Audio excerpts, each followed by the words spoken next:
6:01, good morning, live from the 104.5 The Zone studios. I'm Justin Hawkins. It was the Kyle Pitts show as the Falcons walk it off to beat the Buccaneers 29-28 last night with a 43-yard field goal. Kirk Cousins threw for 373 yards and 3 touchdowns, all of which went to the Falcons tight end Kyle Pitts, who had his best game of his career, hauling in 11 receptions for 166 yards. The Nashville Predators are now winners of 6 of their last 8 games after they outscored the Blues 7-2 last night at Bridgestone Arena. Steven Stamkos scored 4 goals for the Preds, which was the second time the 35-year-old forward has done that in his career. Philip Forsberg, Ryan O'Reilly, and Michael Bunting had the other goals. For the Titans, Kevin Zeitler, Jeffrey Simmons, C.J. Ravenel, Tony Pollard, and Chika Okonkwo all returned for Thursday's practice. James Williams Sr. missed a second consecutive practice with an illness. This Sunday, the Titans travel to Santa Clara in a matchup on the West Coast with the 49ers for a 3:25 kickoff right here on 104.5 The Zone. And the SEC 2026 schedule dropped last night. Highlighted for the Vols is a Week 4 matchup with Texas in Knoxville in a matchup for the first time since the 1969 Cotton Bowl, and then a Week 9 bye week. For Vanderbilt, a tough back-to-back going to Georgia Week 5, followed by a home game against Ole Miss Week 6. Vandy's bye week also comes in Week 9. For all your foundation repair and waterproofing needs, you got to go to USSTN.com. Breaking news at once on your home for the Titans and Vols. This is 104.5 The Zone.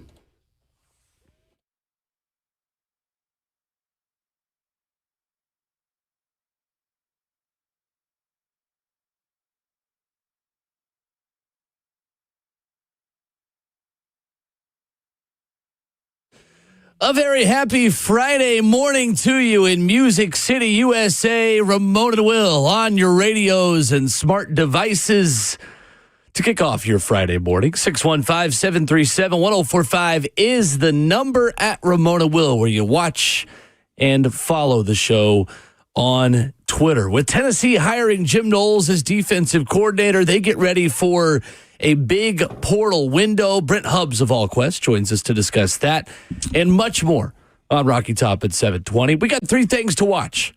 Titans and 49ers. What to expect as the Titans look to build off a win for the second time this season. We'll do that in hour 3. Ron Slay's going to join us, of course, as he always does, at 9:20. And we are glad that you are here for it. Ramon Foster, Justin Hawkins, and Will Bowling on Friday, December the 12th. Good morning, Mr. Foster. How are you? We're good, man. Good morning, Will.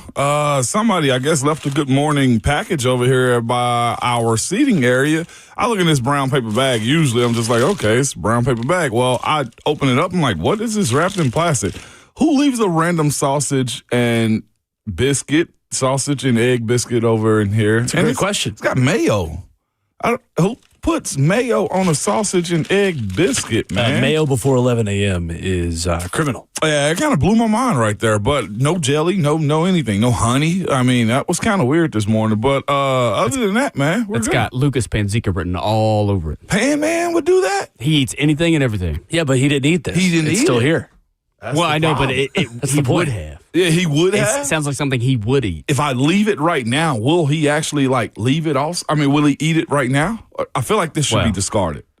Yes. It should be discarded. Definitely. He would probably still eat it. He'd warm it up, though. I don't know if that would be in the best interest of Lucas and his Probably insides. wouldn't be the first time. But well, let's make it the last time. Now. Let's not give him a choice on this that's one. right. And it's hard as a brick, too, man. Golly, this is the hardest biscuits I've ever seen.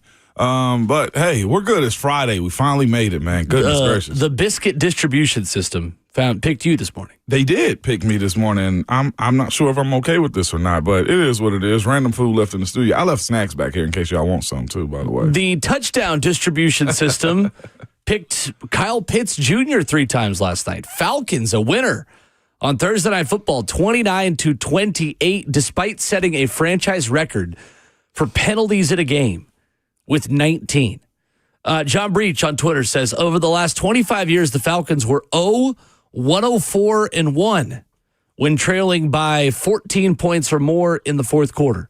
They are now 1-104-1 after the Zane Gonzalez field goal to beat the Bucs, the biggest winner, Ramon, Carolina. Now leaders of the NFC South heading into the football weekend. Wow. What a difference a couple years will make, man. Big time. I'll tell you who also was who were also winners last night, too. The referees. They got a lot of airtime last night. At one point in time, I thought like my streaming was repeating itself. The amount of penalties that were thrown last night, 23 total penalties thrown last night, so much so that the broadcast started complaining about it. But the NFC South in general, I'm looking at it as just like, what are they? Tampa had so much hope and just expectation for them to be in a position that they are. Did not see this coming. They are problematic. They got everything you need, but they can't get it to work together. The penalties that they had last night, I mean, it's just a lot of everything. Then the biggest issue, too, is Kyle Pitts 8. I don't know if we've seen it before. We've never seen this from him. But certainly not from him, right. It was a great show. I was in my car just a little bit, so I was listening to the broadcast on it, too. It was like, you know who's the happiest man in this game tonight? Kyle Pitts, because of Kirk Cousins. I mean, Kirk found his guy. My youngest, we were leaving this basketball game. He was like, quarterbacks always find the tight end. I was like, yes, they do. They are the security blanket, man. And for him to be in that position, Kirk Cousins, trying to get his feet back underneath them and everything else, he went to the best safety outlet he had. And that guy is more of a pass catcher than he is a blocker and anything else. And what a setting he set last night for his free agency. Certainly a career performance in the first half. He was the first tight end with 100-plus receiving yards and 2+ receiving touchdowns in the first half of a game since George Kittle in Week 13 of 2021. He finished with 3 touchdowns and 166 yards, making him the first tight end with 150 receiving yards and 3 touchdowns in a game since Shannon Sharp in 1996, Week 6 against the Chargers. No Drake London, no problem for Atlanta. That team has so many guys who can catch the ball and then make a play, who can catch and run. Bijan Robinson and Kyle Pitts both, I thought, did a good job of making the first guy miss consistently. Kirk Cousins, American hero, American treasure. And speaking after the game, talked about that and saying, like, I know I can just check it down to these guys and know that they're going to get something. It was 3rd and 28 on the game-winning drive for the Atlanta Falcons in this game. And Kirk Cousins, after the game, told Amazon Prime, he's like, I was just trying to get 14 yards, cut it in half, and then go from there and have 4th and 14. That's exactly what happened. He hit the whole shot against cover 2 to Kyle Pitts, and the rest is history. Do you want a Kyle Pitts here if you're the Tennessee Titans? Yeah, I mean, in what context? Just free agency, like another weapon for Cam Ward. I just mean, like, do you want? I mean, obviously, everyone was set up for what Kyle Pitts was last night. Well, yeah, last night. Yeah, but if you're asking, like, do I want a player that's going to take potentially 4 or 5 years to develop? I mean, that's what's happening right now with Kyle Pitts that I think is significant. We talk a lot about how on mediocre to bad teams, I would rather have my players get better versus they be bad enough to where I get to draft players that aren't on my roster yet. So that way maybe they can get better. This is an example of a guy that is getting better. Kyle Pitts is having a great season, and it looks more like he did when he entered the league and had his 1,000-yard season as a rookie. Absolutely. But look, the Titans also find themselves going into this offseason having to spend some money. Chig Okonkwo is up. Is Kyle Pitts a upgrade over Chig Okonkwo if you're looking to get weapons offensively for this team? I say that because money has to be spent. There will be an exodus of Calvin Ridley this year. Maybe Chig Okonkwo, maybe Tony Pollard. I look at a guy like Kyle Pitts and say Cam Ward had one of those tight ends at Miami, pretty much. You know, a playmaking, pass-catching tight end. Kyle Pitts fits that bill. Now, again, you said it correctly. You want your guys that have developed. You're already going to get this version of it. Like, Gunnar Helm, I think, can be the blocker that you want, because I don't think that's Kyle Pitts' game at all. But you get a weapon, is all I'm asking. Sure. Like, it ain't even kicking the tires on Kyle Pitts. You might find him in the sweet spot when it comes down to what his projection is for a contract. I personally say, yes, I at least have to bring him in for a visit and give a strong offer to a guy like him that may be something that Cam Ward needs. Like, tight end will be a spot this team needs. Yeah, Kyle Pitts as a rookie, a little over 1,000 yards, then jumped way down to only 356 yards in his second season. Been around the 600 to 700 yard mark in years 3 and 4, and they pick up his 5th-year option. And he's hit 97 targets now, already a career high 73 catches this season with 797 yards, 10.9 yards per reception. He only had one touchdown coming into this game. He had 3, obviously, leaving it. So they did pick up his 5th-year option? I thought his got declined. Yes, no, he is in his 5th year with Atlanta at the end of a 5-year rookie deal. All right. It's interesting. I mean, it's certainly a risk because Kyle Pitts has not been super consistent. He has not. No, have not. And even before this game, had not been super consistent. It was probably on pace for a little bit better of a season, but he quadrupled his touchdown total last night in one game. I'll tell you who else has been on the tear, too. James Pierce Jr.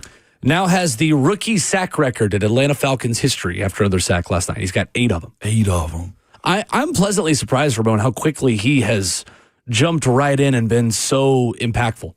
His first about 6 weeks of the season, I don't think he had much going for himself, but he also had to figure it out. I know people that around him and in that situation for him in Atlanta, and they matched his energy. The type of player that he is, they demanded that from him, the attitude that he has, they asked of him to carry that to the field. This is a super unique situation for him, for a guy that had the talent, that had some pre-draft issues, and then you find yourself for a team to say, you know what, we don't care about that. We can find a way around that, and he was one of the reasons why they won that game last night, of course, with those 2 sacks that he was able to get. I'm glad to see a payoff for guys that have that pre-draft stench on them. You know what I'm saying? And for him to answer that call, and just quite honestly, the right team can help your production more than your own talent sometimes. And I feel like he's a product of that right now. I thought Zach Robinson did a good job getting Kyle Pitts open. I thought that he was obviously good with the ball in his hands. On the other side, really, Ramon, I wanted Mike Evans. Mike Evans last night after a broken collarbone. Obviously, Mike Evanses are not growing all around. It's hard to find one, but almost had more receiving yards than the rest of the Bucs receivers combined last night with 132. It did not miss a beat. I want a Mike Evans. Man, yes, 31 other teams definitely, absolutely want that. However you find it, you just need a guy that Cam Ward can say, that player's down there somewhere. Yeah. He's the king of that, though. And they got a young guy right behind him and Emeka Ibuka, too, that will fill those shoes. Yeah. I want to. That is a Christmas wish list right there. Put it on the list. I want a Mike Evans. Yeah.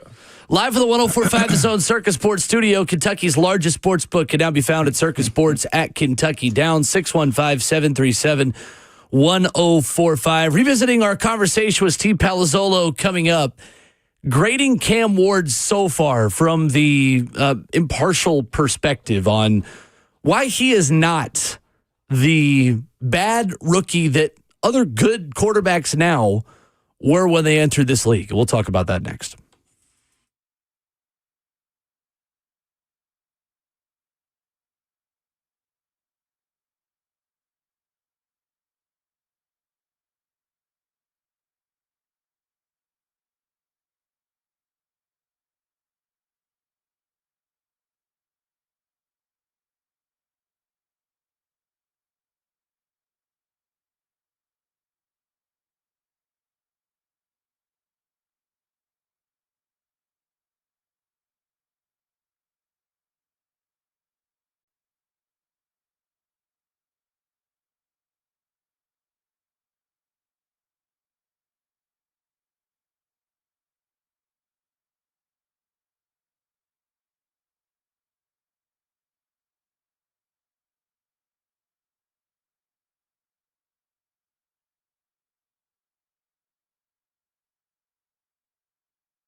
Hour one on your Friday morning edition of Ramon and Will.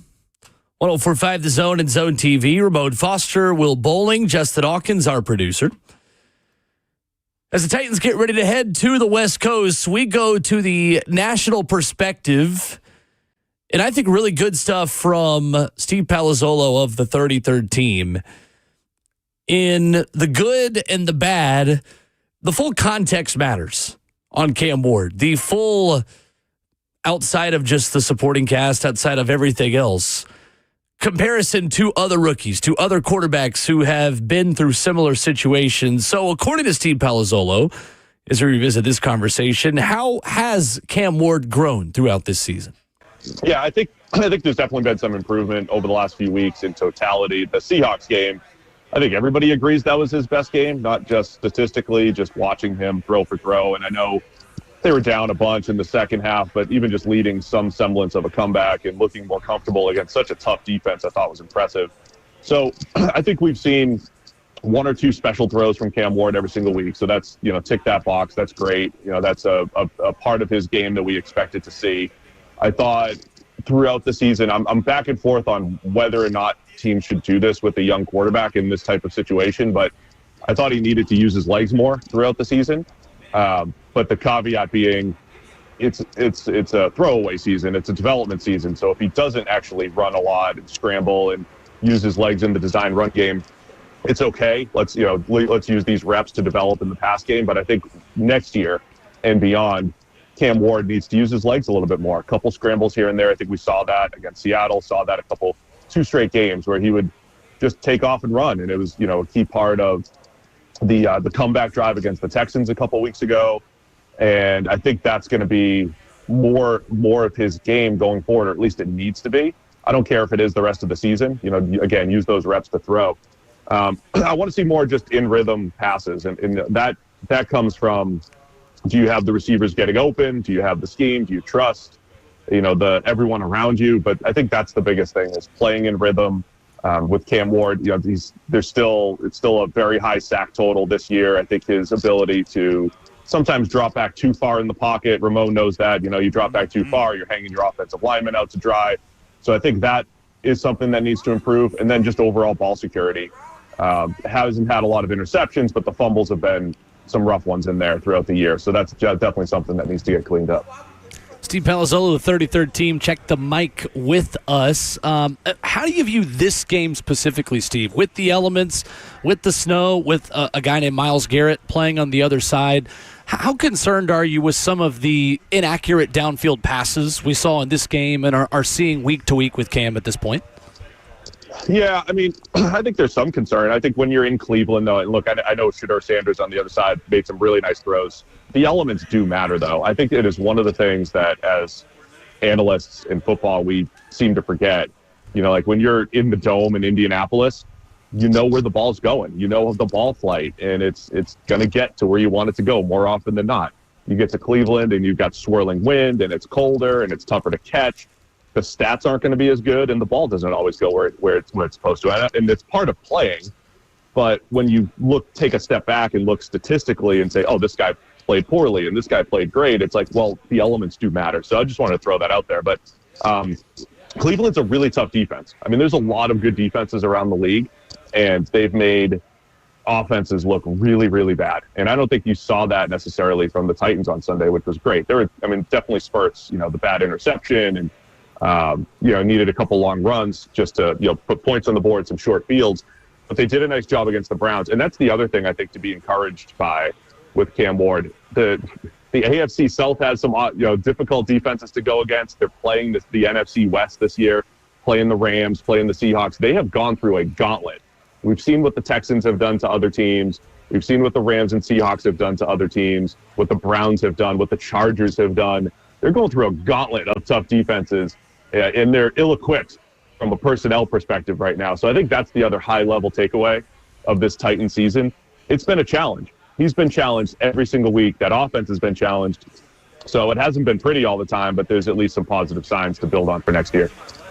We're joined by Steve Palazzolo of the 33rd team this morning, talking a little Titans. Steve, and that's kind of where I wanted to go to with this Cam Ward this year and his rookie year, man. How do you view and managing him going into next season, what this season has turned out to be. Fired your coach, man, no real experience at play calling at the coordinator position. There are deficiencies, but what do you view Cam as to being as a young pro right now, if you just break down everything that he's done so far this year? Yeah, so when I go back through the archives of my brain, there's been some really bad rookie quarterback seasons through the years. Jared Goff looked awful, and he didn't even see the field till week 9 or 10 back in 2016. Blaine Gabbert with the Jags. Now, Blaine never really came out of it, but it was really bad.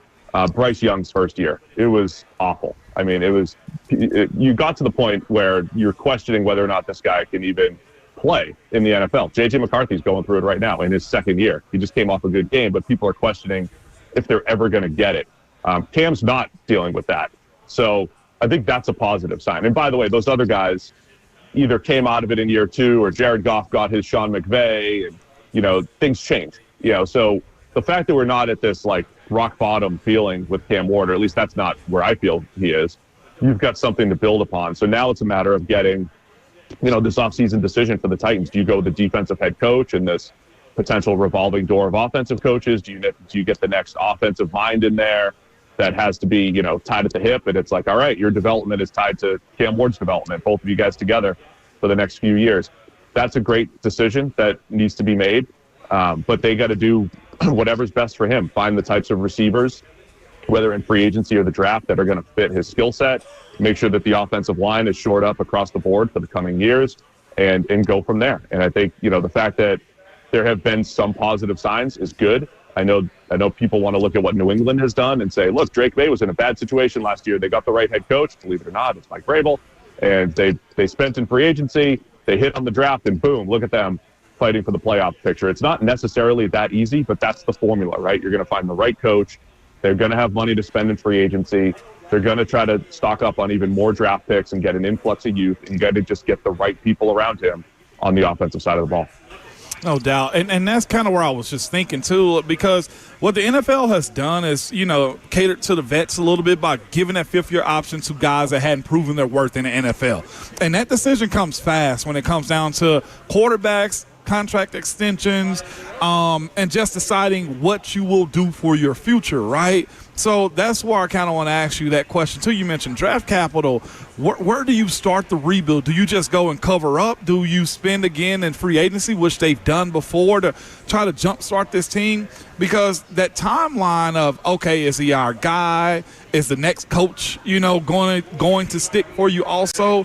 How much time do you give, and where do you start, Steve, when you talk about resetting this Titans team, in your opinion? Oh, I was just talking to people off air before, and it's like, well, the decision's up for C.J. Stroud right now for the Houston Texans. And if you watch the Kansas City game the other night, it's like, all right, early in the game, some really nice plays. And then 6-7 straight drives, they do nothing. He looks completely out of it. And I'm like, I don't know, do I trust C.J. Stroud in a big game? And then he comes out and makes a couple big plays, but they're gifted some field position. So even C.J. Stroud, who's shown a ton of promise, you're still sitting there like, man, is he going to be $50 million? So anyway, that decision, I think you could wait a little bit. What is this the guy for the future? I think you need to see more. You need to see your quarterback in a better situation. So that's a difficult one. And then again, coming out of that, I think you need to draft in volume, and I think they get that in Tennessee. I think they realize there was a point where they were half in, half out, and a lot of the veteran moves that they made involved giving up draft picks, like a L'Jarius Sneed move, like a DeAndre Hopkins, right? You're bringing in players who are not necessarily going to be there, or, in the long term, in sacrificing younger players. I don't see them sacrificing draft picks, but you still have to spend, because you are blessed with a rookie contract quarterback, and it is an inordinate amount of money that you have. So when you look at the biggest spenders the last couple of years, it's the Bears, who have Caleb Williams, it's the Patriots, it's the Commanders, who had Jaden Daniels. So you have money to spend. So I think you can do that without sacrificing the future of the organization, and then you try to draft 10 to 12 times over the next couple of years, right? And you just keep stocking up on draft picks. You try to hit on 3 to 4 players per year, and before you know it, you got your nucleus. And hopefully by then you have an idea of what Cam Ward can be, because the situation's better, and you have young players around him who are capable, and you just have a better idea of what he's capable of doing. You brought up a number, and I think that's something that we either need to get used to and condition ourselves to, Steve, with the quarterback. $50 million. Like, that's going to be the starting point. How hard is it going to be to commit to that? And how many, do you see teams moving on from guys that they'll have questions about, like a C.J. Stroud, to commit to $50 million salary? And I know the quarterback's always been the biggest pie or the biggest cut from the pie when we're talking about these salaries. But, Steve, that is a very problematic decision to be making when you're not sure about a dude. Even, Bryce Young, right? Like, these are decisions these guys will have to make on 50. If you take Bryce Young's 5 best games over the last 2 years, it's like you're handing him that money, no questions asked. He looks great in his best 5 games, but it's all the games in between where you're like, man, I don't know if this guy can play. Bryce Young has been a roller coaster ride. So it is a challenge. It is a challenge. And there's not a lot of teams that have stepped away. We see Tua. He made his money, and it's like, well, is he a product of the system? Is he Tyreek Hill dependent? Is he Mike McDaniel dependent? And we still don't know. They haven't beaten a good team in 4 years with Tua, right? I mean, that's just where they are. So it's kind of the nature of the NFL. There's not a lot of teams that have stepped away from a first contract quarterback who could become that guy. Right. There's not a lot of teams that have stepped away from the $50 million deal. So I think you'll kind of know, like if a Cam Ward or any other quarterback is good enough, he's probably going to get that money. And then you look at this season in particular, fascinating year. If Patrick Mahomes and Lamar Jackson don't make the playoffs and the Bills seem like they're down a little bit, I think people are going to start saying, are we really in a QB-dependent league as much as possible? Yes, we are. But you're showing that if you have this elite defense like the Texans or the Broncos or the Seahawks, you can deal with lesser on offense. Nothing against Sam Darnold. I mean, Darnold's still playing great, and Matthew Stafford's still playing great, and Drake May is emerging. But you're seeing this, defense-centric teams that are going to be making runs here this year. So I think you're going to see the league also say, okay, we can do that. Do we really need to just keep chasing the next Mahomes, Allen, Lamar, or can we build the whole roster? So just give me the $50 million quarterback, and I'll do my work, and I'll make sure that we build that defense well, and we'll get the playmakers, we'll get the offensive line. So $50 million, it's not crazy because the cap will keep going up, and It's just the going rate for a starting quarterback now. Steve Palazzolo of the 33rd Team, our guest. Subscribe to Check the Mic wherever you download podcasts to get him and Sam Monson talking NFL football each and every week. Steve, is there a name or two or a system or two out there that you think is the best fit for Cam Ward as the Titans search for their next head coach? We've talked about the obvious links like Mike McCarthy and Matt Nagy to people in the front office. There's the up-and-comers like a Joe Brady or a Clint Kubiak. What do you think is the fit? Or is there one or two fits that you feel like should be top of the list for Cam Ward? Man, it's really difficult. Like I look at like a Mike McCarthy. Has he recently developed a younger quarterback? Not necessarily, and I don't know if that's the right way to go. I don't think, with Matt Nagy, I'm scared of anyone who's adjacent to a Patrick Mahomes or a Tom Brady and assigning them credit for anything that's been done there. There's just not a great history there. I mean, the more football is played, the more we think maybe Tom Brady's the driver of everything that happened in New England. And every coach adjacent to that was propped up by Tom Brady. And maybe the same is true for Patrick Mahomes. So that scares me a little bit.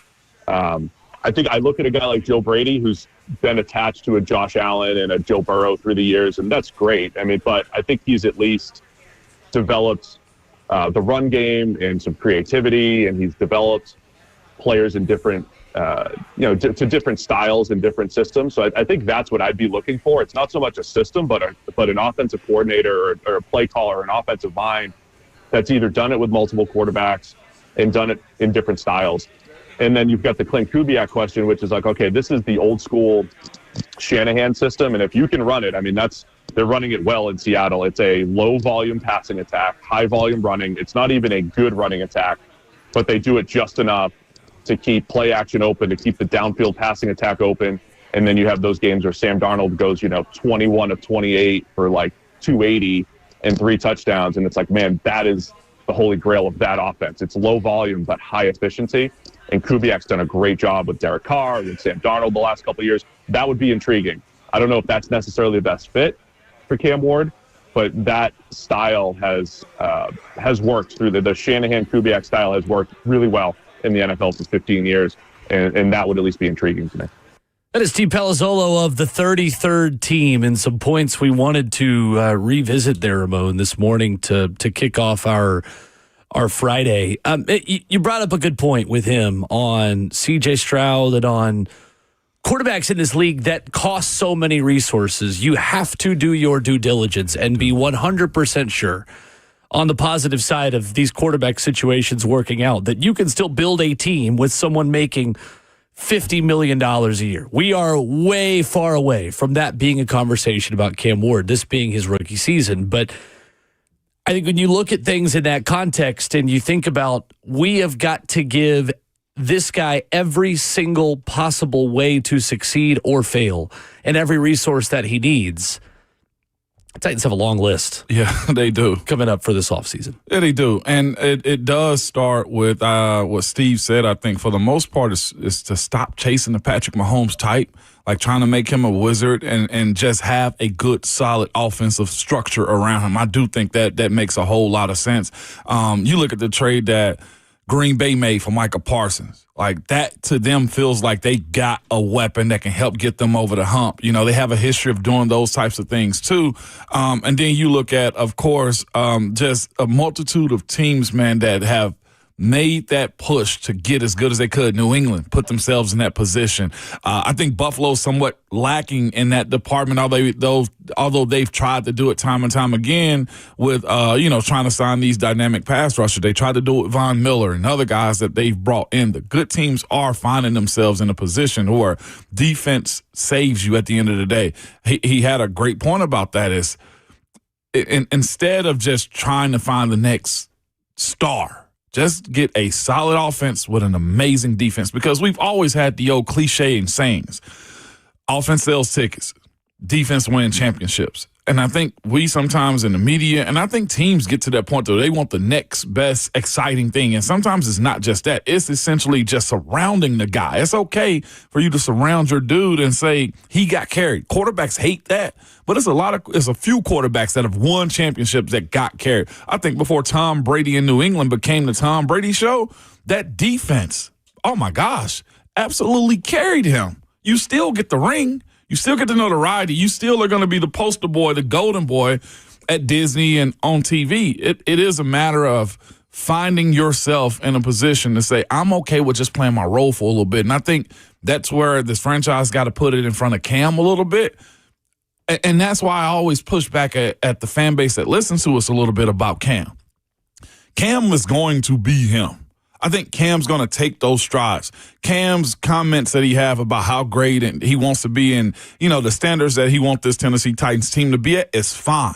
But I also think that's unrealistic to expect one person, one human being, to be your football Lord and Savior, if that makes sense. And that's my whole point about pushing back on Cam and got to do everything. And I think the more he plays this game and the better guys he have around him, the more he'll realize that too. You need a lot of help at quarterback, man.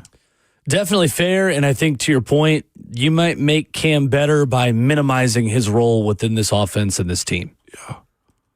You think you might minimize him? I think you could make him better by trying to Steve's point, the Clint Kubiak Shanahan system that doesn't have quite as much volume and pressure on the quarterback, but allows that quarterback to be more efficient with a better run game. Yeah, I agree. And in a West Coast system where everything is predicated off of set up the run, set up the run, set up the run, and let's go from there.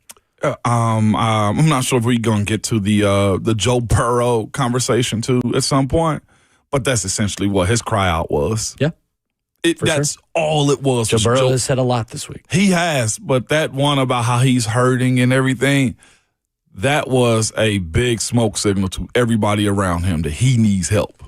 Wrapping up Hour 1. When we come back, we've got schedules for Tennessee and Vanderbilt, a line in the sand game very early for Tennessee that could dictate how much pressure is on Josh Heupel in 2026. We'll talk about that coming up next.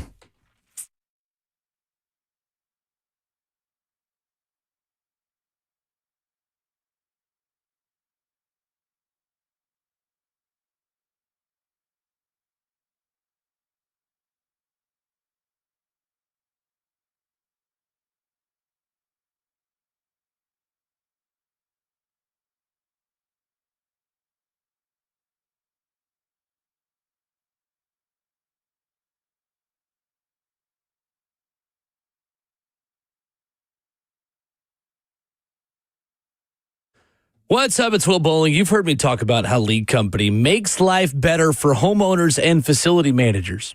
But did you know they do the same for their team?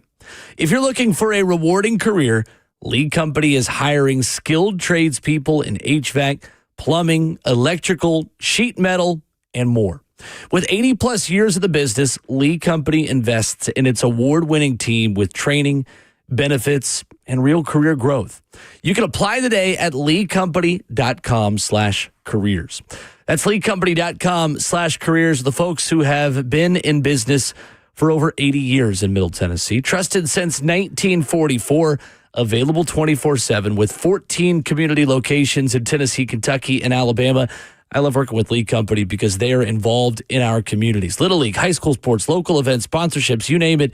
It's a team you want to be a part of. So head online, leadcompany.com/careers, and join the award-winning pros at Lead Company. That's Lead Company, all you need.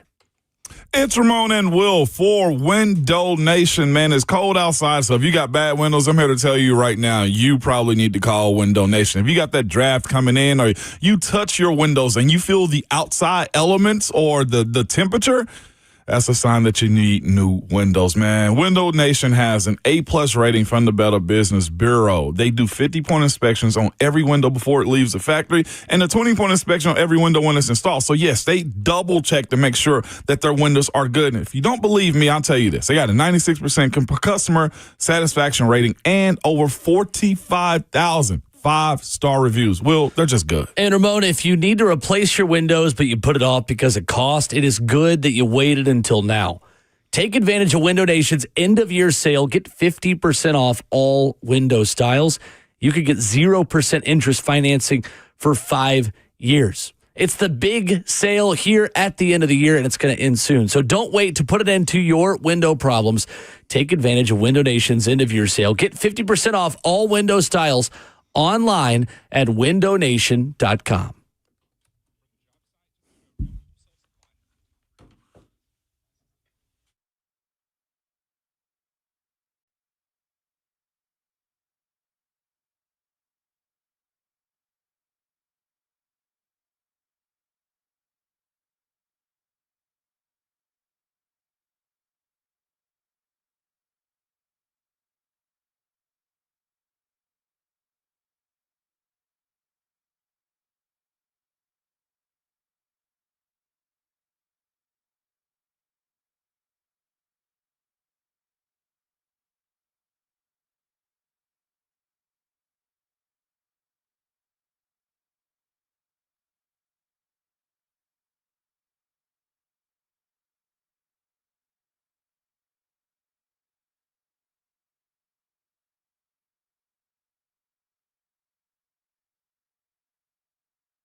Wrapping up hour one, Ramon and Will, 104.5 The Zone. Brent Hubs in a half hour.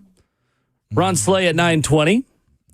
Three things to watch in Titans and 49ers in hour three. Your phone calls throughout the morning at 615-737-1045. So, Ramon, Tennessee's 2026 schedule is out, as is Vanderbilt's, as are all 16 SEC teams. As the SEC, Ramon, has just smartly made this another bit of television inventory and a reveal right at the end of the regular season. Big time one, too, man. It's football. It runs the world. This schedule release is, I think, going to have a lot of fan bases nervous just in general, too, with how it's going to be set up. I'm fascinated to see how 26 looks for everybody. I don't think there's a cakewalk in the SEC with this. Not Agreed. even a little bit. Agreed. There's a big game in September for Tennessee.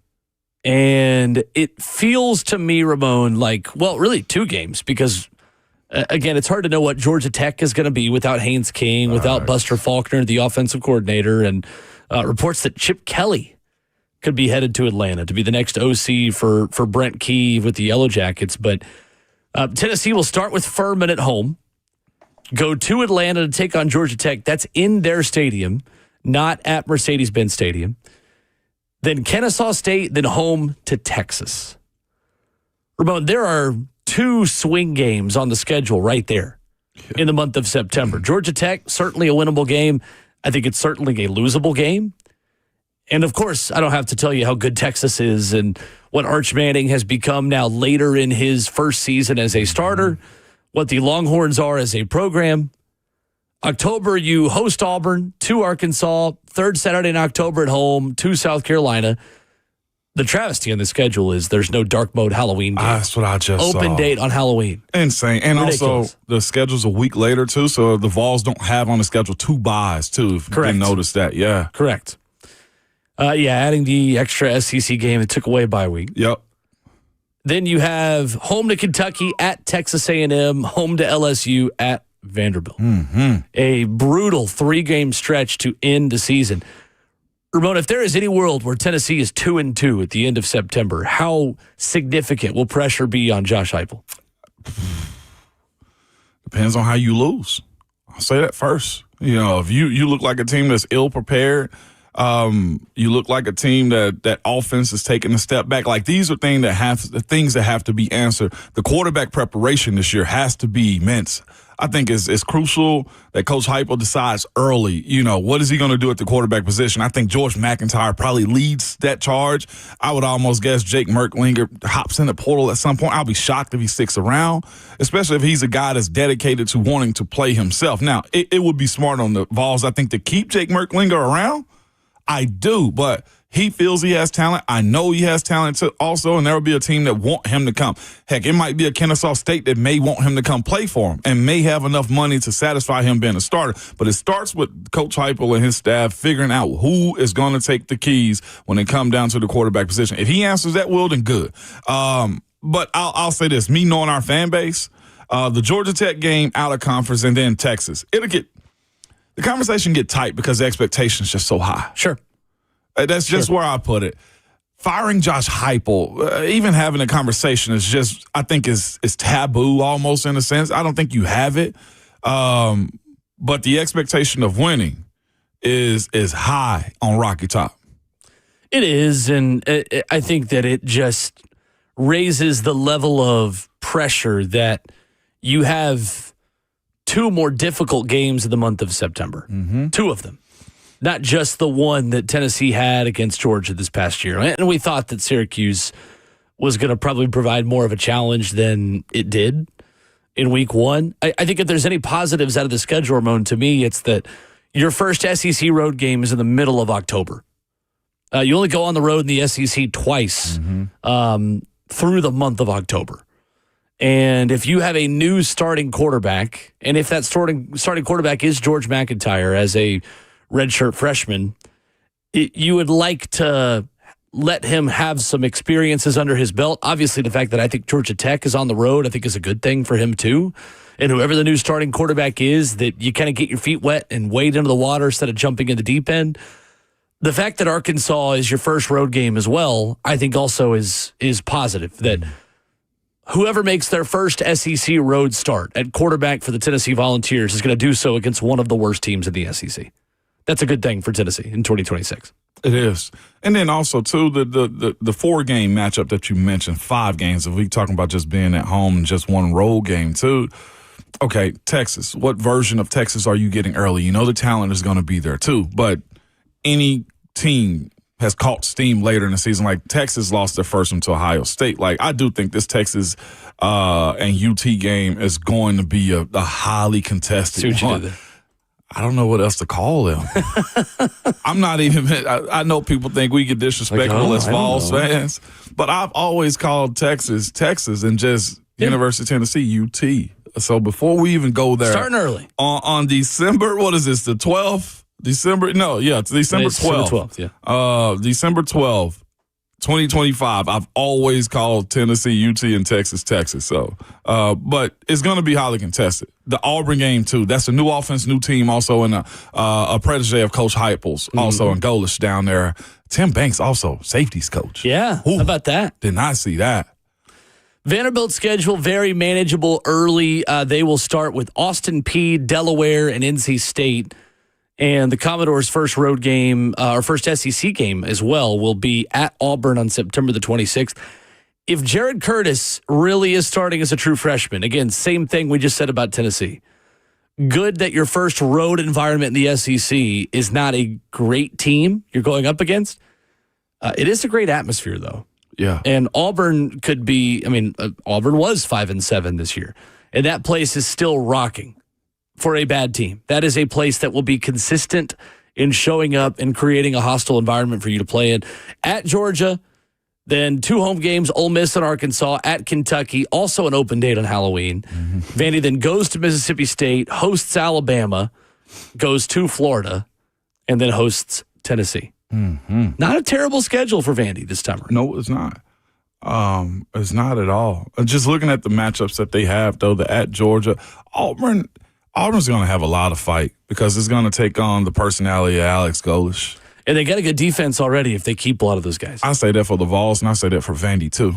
Yeah, it's going to be interesting to see how all these opponents can add or not add in the transfer portal. But schedule's out. We just don't know who is on what team because the portal hasn't opened yet.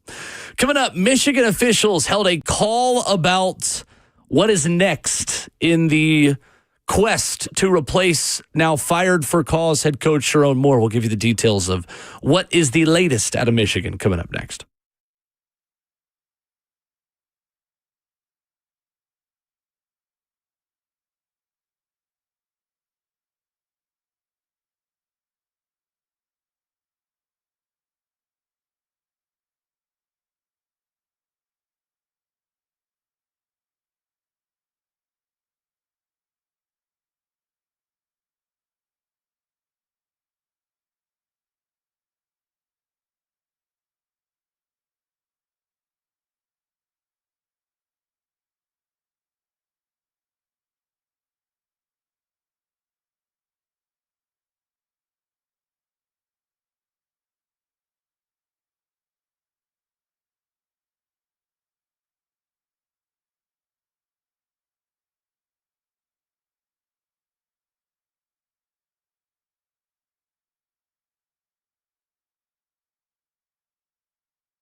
7:02, good morning, live from the 104.5 The Zone studios. I'm Justin Hawkins. Last night in Thursday Night Football is the Kyle Pitts show as the Falcons walk it off to beat the Buccaneers 29-28 with the 43-yard field goal. Kirk Cousins threw for 373 yards, 3 touchdowns, all of which went to the Falcons tight end Kyle Pitts, who had his best game of his career, hauling in 11 receptions for 166 yards. The Nashville Predators are now winners of 6 of their last 8 games after they outscored the St. Louis Blues 7-2 last night at Bridgestone Arena. Steven Stamkos scored 4 goals for the Preds, which was the second time the 35-year-old forward has done that in his career. Philip Forsberg, Ryan O'Reilly, and Michael Bunting had the other goals. For the Titans, Kevin Zeitler, Jeffrey Simmons, C.J. Ravenel, Tony Pollard, and Chika Okonkwo all returned to Thursday's practice. Yesterday, James Williams Sr. missed a second straight practice with an illness. And this Sunday, the Titans will travel to Santa Clara in a matchup with the 49ers on the West Coast for a 3:25 kickoff right here on 104.5 The Zone. And the SEC 2026 schedule dropped last night, highlighted for the Tennessee Vols as a Week 4 matchup with Texas and Knoxville,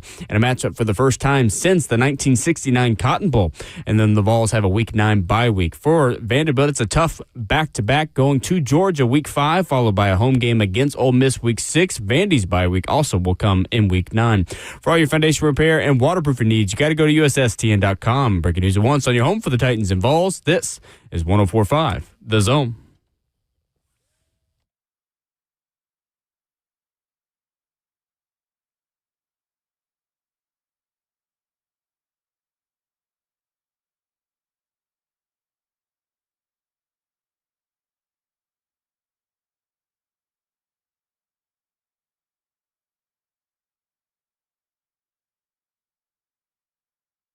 Seven a.m. as hour 2 of Ramon and Will begins.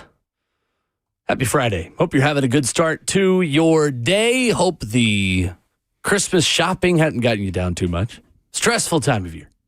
Ramon Foster, Will Bowling, Justin Hawkins, our producer. 615-737-1045.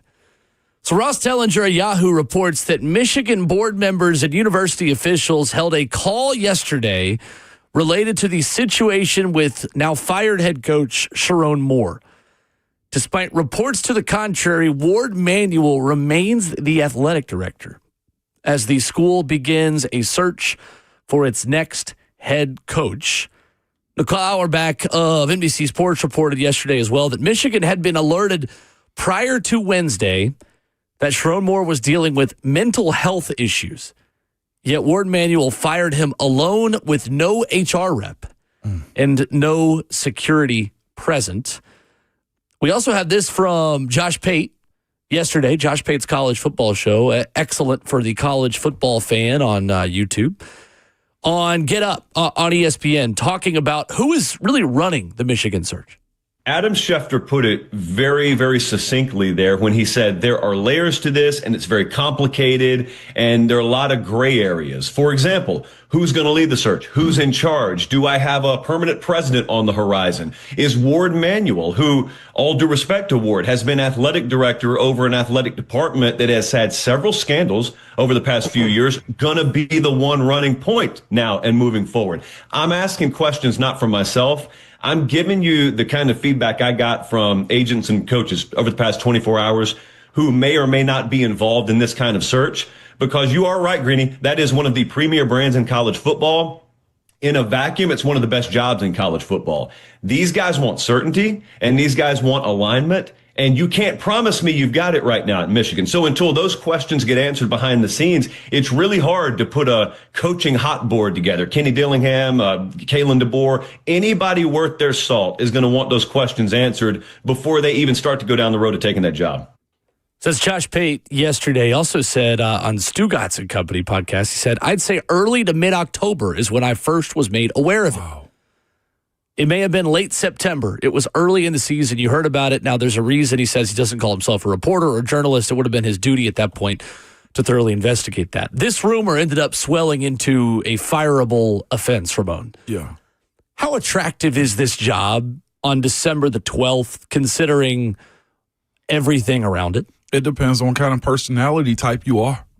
It's the way I look at this one. I think it's a very hot job to have. It's one you want on your resume, especially if you do well. The support you'll have from the fan base, the prestige of coaching at Michigan is, almost second to none because of the history that they have and what they look like. Like their brand, the M that they have is, you got to give it to them. It's elite. Like they have everything that you want. It's a very attractive job. It's just they got to get a lot of in-house stuff corrected. And I said the statement, what type of coach you are first, because as much stuff as they've had in the last 4 or 5 years, it's been treacherous to any organization. Under Ward Manuel, this is from this guy on social media, Justin Spiro. He's at Darko State News. He's a guy that's revealed a lot of this stuff months ago. Nobody believed him, and he's actually been 100% correct on all things thrown out there. And the reason I say the type of guy that you are, I think integrity is going to have to be first. You almost got to go get a drill sergeant type to correct a lot of the wrongs that have happened, even under Coach Harbaugh while he was there. Under Ward Manuel, it's been 7 arrests that this staff has had, or firings, and I have them right here. Denard Robinson, DUI, allegedly. All of these is from, as I clear myself, Darko State News, who covers Michigan sports.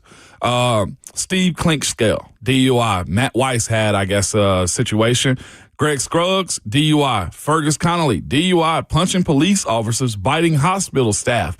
Jim Minnick, DUI. Sharon Moore publicly has this issue right now, who was also arrested for breaking and entering also. This is a very sticky situation.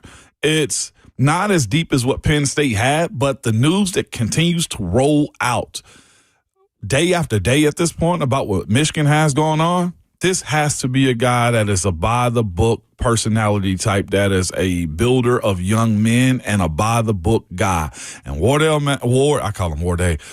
Manuel, I'm not sure if he's going to continue to be there because a lot of this has happened under him. There was a report that he got let go yesterday, and that wasn't true. Correct. But, of course, with that conversation being out in the forefront, it's sad for what they are, because it's a lot of kids that we always forget that's behind these coaches' mistakes, too. Well, at what point do you hold the athletic director accountable? And that's the biggest thing. Right. I mean, Sean Windsor of the Detroit Free Press wrote about this this morning in a new column that came out saying, Sharon Moore's scandal is not Ward Manuel's fault, but it is time for a fresh start. Because beyond the law things and the crimes that have been committed under his watch, from coaches, you also have NCAA violations and other things. And Steve Windsor writes at the Detroit Free Press and says, it's not Ward Manuel's fault that former basketball coach Juwan Howard slapped an opposing coach and then lost 24 games in a single season. Or that Mel Pearson ran the school's hockey team by allegedly creating a toxic atmosphere for female support staff. Or that Jim Harbaugh broke recruiting rules more than once.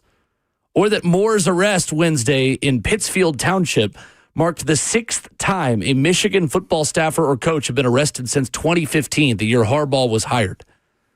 I would not trust Ward Manuel to get this right if I was Michigan.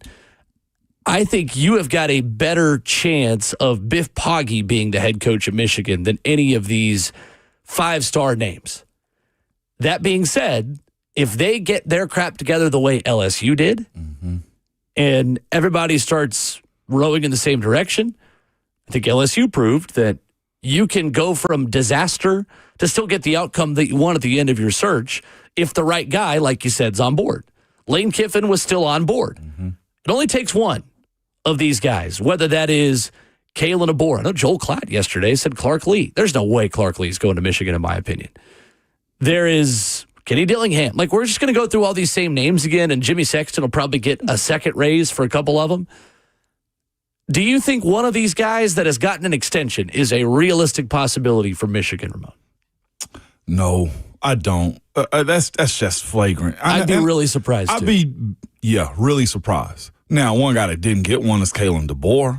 You know what I'm saying? Like, that plays a huge part in, I think, the conversation with Alabama. You're always looking for the next big thing. What I do know is this. Coaches have a reset button. if he resets himself in Michigan, yeah, he's going to get a whole lot of hate and, people talking about him. But his coaching clock resets itself, too. I think if Kalen DeBoer doesn't have the season that he should next year and they don't win and, go deep in the college football playoffs right now, again, people look at him sideways already. The performance of losing 3 games in a season is just not Alabama's. It's not what they expect. So, yeah, I do think the conversation will probably be had. I think he came out and disputed some of the stuff, like he wants to be at Alabama. And I was told by somebody he's not like a lot of those coaches. Like, he likes to establish himself. So it's going to be fascinating to see how this unfolds. But he's the main name I think that will come up because you almost look at him at Alabama like an outsider. Coming up, how did Tennessee land on Jim Knowles for its defensive coordinator pick? And the latest on a number of football headlines on Rocky Top with Brent Hubs of VolQuest, his weekly visits after this.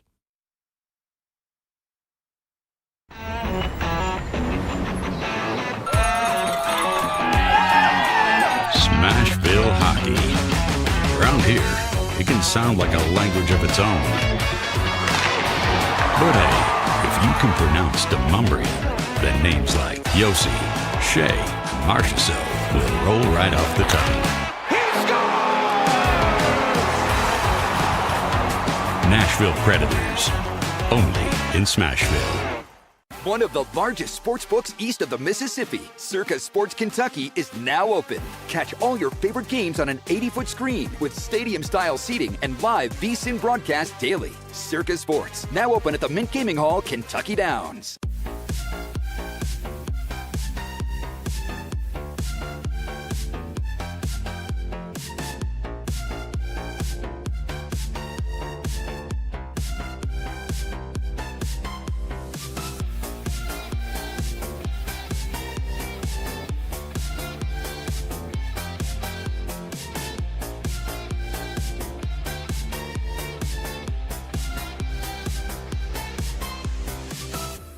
My dad and I used to golf together all the time, but when he hurt his back, it was over. To have your son want to spend time with you is amazing. That's why my chronic back pain has been so heartbreaking. Surgery, fused bones, long recovery. No way, not for me.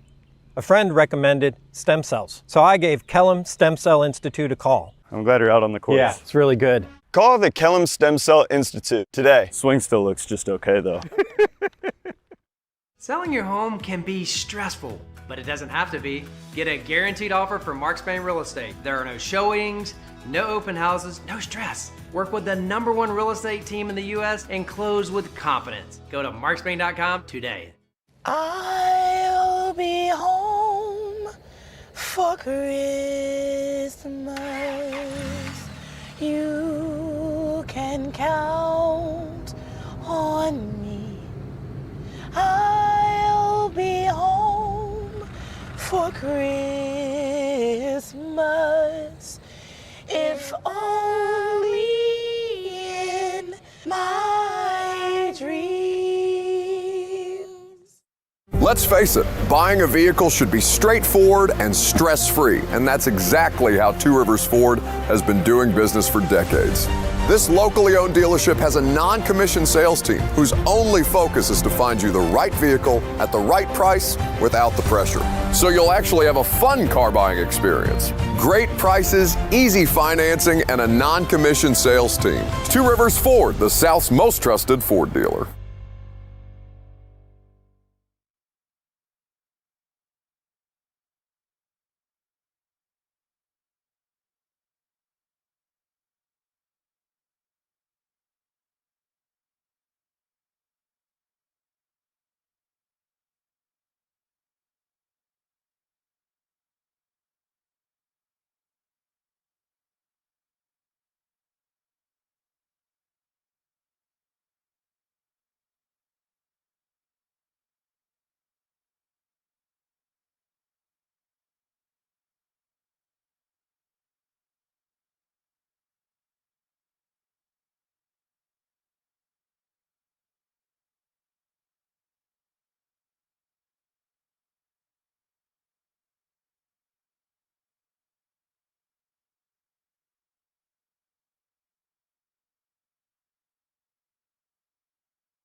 Ramona Will, 104.5 The Zone continues in Hour 2. Ramon Foster, Will Bowling. Pleased to be joined as we are every Friday morning at 7:20 by our very good friend Brent Hubs of VolQuest and On 3. Every time you hear music like this, good music like this. Good morning, Brent. How are you? I'm doing well. I wish Josh Heupel would drop a few quarters in my personal bank account and jukebox like he did yesterday, but I'm good. Hope you guys are well. Solid. Brent, what stands out about the fit of Jim Knowles, the new Tennessee defensive coordinator? Not a guy that Josh Heupel's worked with. He's worked with a former Tennessee coach in David Cutcliffe. What is most interesting, Brent, about his resume and how he's going to fit in Knoxville? Well, I think it's just the fact that he's got so much experience, and I think that's what you look at first and foremost. He's done it in multiple leagues. You know, he's been a coordinator in the Big Ten. He's been a coordinator in the Big 12. He's been a coordinator in the ACC. He's a veteran guy. He's known for adjustments, in-game development. He obviously has a great reputation. His defense at Penn State was not as effective this year as all the Penn State people had hoped it would be. Now, that wasn't the only issue at Penn State. That's why they have a new coach. But, that didn't go as well as anybody anticipated. But his work at Ohio State was obviously outstanding, and he did a great job at Oklahoma State. He probably did a better job at Oklahoma State than he did anywhere because they got dramatically better during his time there. And he didn't have the talent to work with that he had at Ohio State. To make this thing work, you're going to have to develop players. You're going to have to get players out of the transfer portal. You're going to have to continue to adapt and adjust your system, and you're going to have to make adjustments in game to what people are doing to you. But you can't do any of that without enough Jimmies and Joes. And so, there's all things that are involved here. He's got to have good players. Everybody does to be successful. And so that's the next step, I think, is roster. As well as figuring out what the rest of the defensive staff is going to look like. And Jim Knowles will be in Knoxville on Monday, and he'll start to work on roster assessment. He'll start to work on staff assessment and go from there. Brent, as always, you guys have crushed the coverage of this at VolQuest, and I loved Austin's piece talking to guys who had played for Jim Knowles and just all the breakdowns. Brent, it seems to come to one common thread. He is a ball coach. He is a little old school in the way that he does things, while also having maybe some modern ideas in terms of on the field, how he deploys his defense. Brent, just from a personality perspective, how valuable is his kind of demeanor? Maybe being a little bit of a, and I mean this in a good way, a little bit more maybe of an in-your-face guy to his players. Like, do you think that is a valuable thing, Brent, for Josh Heupel to maybe have a different kind of personality on this staff? Well, I think you've got to have, I don't want to say good cop, bad cop, because that's not the right word, but you've got to have a guy who is stern, but cares about the kids. And you've got one of those in Rodney Garner. Be interesting to see how he and Jim Knowles mesh, because I think personality-wise, there's some similarities there. But it's the details, it's the little things there. I mean, one of the strengths that David Cutcliffe was for Philip Fulmer is David was all about the details of things. And it was very, there was a real mental side to it. There's a real cerebral part to it. There was a real demanding standard to all the little finite details. And I don't think it's ever bad to have a guy like that on your roster, unless that's who your personality is as a head coach. I think that somebody with a little bit of a hard edge about him is not the worst thing in the world. In fact, you probably need one on both sides of the ball to a degree. But, I don't think it's a bad thing from that standpoint. Obviously, there's an adjustment period for everybody getting to know everybody because, nobody on this defensive staff has ever worked with Jim Knowles. Now, I don't know that he's going to keep everybody either, so we'll see what that looks like. I would imagine he would ultimately end up bringing in a guy or two that's his. He did not do that when he went to Penn State, other than bringing a couple of analysts with him. Does he change that this go around? I would think probably he would want to. I think the other interesting thing for him is Jim Knowles was a walk-around coordinator at Penn State, and that's the first time he had been that. All of his other previous stops, he was listed as having a position to coach. And so does he coach a position here at Tennessee, or is he just a walk-around guy? Fascinating. We're joined by Brent Hubs, the Vol Question on 3. Hubs, when you make this type of hire, I thought it was a pretty big one. It signified, the seriousness of how Coach Heupel and his staff want to continue to advance and be better for this, this treacherous SEC schedule that's going to be moving forward here in the near future. With that being said, with the name that Jim Knowles brings, do certain guys want to stick around as far as, getting another year? Can he convince draft-eligible guys like Arian Carter and others to stick around, or what? No, I don't know. I don't know that you convince a guy to stick around from going to the league. Yeah. Because those guys are making a different decision. That's a decision about, money, future earnings, and whether or not you're really tired of college and you're ready to move on. Everybody kind of gets to that point. Most everybody gets to that point where they're kind of tired of college. And so I don't know that it affects those guys, but I think what will be interesting to see is how does it affect the transfer portal?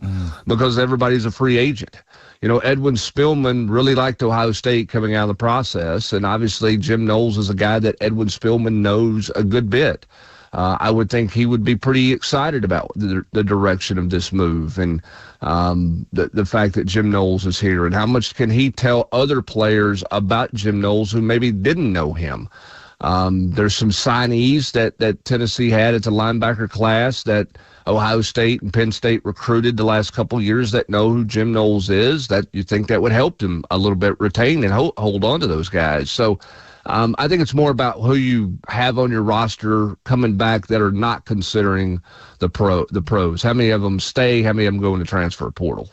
No doubt about it. It seems to me this could just be, honestly, a great benefit to the offense, too. I bring that up because I was having a conversation with somebody, and this somewhat reminds me of the way Jim Knowles is. Coach Chavis, he feels like a chief type of guy with how he's talked about what he's done, the details. Chief, you were around him, was a demanding coach, man. And I thought the offensive and defensive practice that we had against one another, Hubs, just made you better. And how he would blitz the heck out of you. And just the days at practices were worse than the game sometimes, Hub. Do you see this being a correlation to, Coach Fulmer or Cutcliffe versus Chief? Well, I think when Chief and Cutcliffe went at each other, man, they went at each other in a level I don't know, I've never seen again from anybody else. It was rough. Coach Fulmer had, I don't want to say he didn't have any say because he'd get mad because he's a head coach, but he didn't have some saves in some of those scrimmages because those rules got thrown, the rules for the scrimmage got thrown out of the scrimmage about the end of the first series. Because both of those guys just became competitive and it just turned into competition. And, it was the same way when it was 908 or it was middle drill or it was pass rush or whatever it was going to be. It was cut it loose and go play. I wonder, what's interesting about this, I was having this conversation with somebody yesterday, a friend of mine, and he was talking about how Jim Knowles could potentially help the offense. And I think to a degree, Ramon, Jim Knowles has already helped the offense. And what I mean by that is when Josh Heupel went up against him in the college football playoff game last year, they didn't have any offensive answers. Nico running around was all they had going on. And if you think back, think about how much talk there's been this past off season going into this year about adjusting the route tree. Swain talked about that on Big Orange Countdown, how they had tweaked some things offensively to have more answers to problems that defenses presented you. That directly stemmed from what happened in the Ohio State game. Now, you had the Arkansas game and some other stuff, but really I think the catalyst for making some changes was what Jim Knowles did to this offense a year ago in the playoff game. They've already benefited from it by making some changes. Now you get to get in an all-season skull session and you're talking, okay, we want to do this. What's your counter to this? It's probably a deeper level of football. That's not a knock on Tim Banks, but probably a deeper level of conversation because Jim Knowles is 60 years old with nearly 3 decades of coordinator experience under his belt. And so it's a different conversation probably than you have with a guy who's in year 5 of being a coordinator calling his own defenses. Hubs, man, I just go back to you speaking about those Chief versus Cutcliffe practices. I go back to the Lindsey Nelson baseball outfield, man, and I'm seeing images of Kevin Simon, me as a freshman, him coming downhill, and Kevin Burnett and Jason Hall, and Hubs. That was hard, man. I won't even lie. Like, I can't imagine how you wrote and depicted what we were doing, but it was hell in camp is what it was, man. It was different. Now, camps were different back then than they are now. Y'all were still having 2-a-days and all those things. I remember there was it wasn't Cutcliffe. There was a coordinator or a coach. Somebody called him plays in a scrimmage, and they hit a play down the middle of the field, and one of the GAs was on the headset. This is the story that was told. One of the GAs was on the headset. Statute of limitations is passed, I can tell us. and so one of the GAs on the headset told the coordinator, the play caller, said, "Hey, you, be ready for Bear Mike shoot, which is a middle linebacker blitz in Chavis' system." And he's like, "No, rules are we're not blitzing today." And this guy's like, "Man, you just hit a 30-yard tight end seam pass on him. Middle linebacker blitz is coming. A-gap blitz is coming. You can take somebody." Sure enough, they put the ball down. Here comes middle linebacker. It might have been Simon. I don't know who it was. Here comes middle linebacker blitz. And the play caller's like, "He's not supposed to do that." Like, you weren't supposed to hit a 30-yard seamer on John Chavis either. Game on now. All the rules of engagement are completely out of the window. Here we go. We're going to go play football for the rest of the day. There are no parameters on this scrimmage from here on out. And that's the way, that's the competitor in those guys. That's how they went. It just, it became, I mean, it was development. It was for the players' benefit, but the competition juices got going, and it was like, I'm going to beat you. Yeah. I mean, John Chavis was trying to beat David Cutcliffe every day, and Cutcliffe was trying to beat John Chavis every day.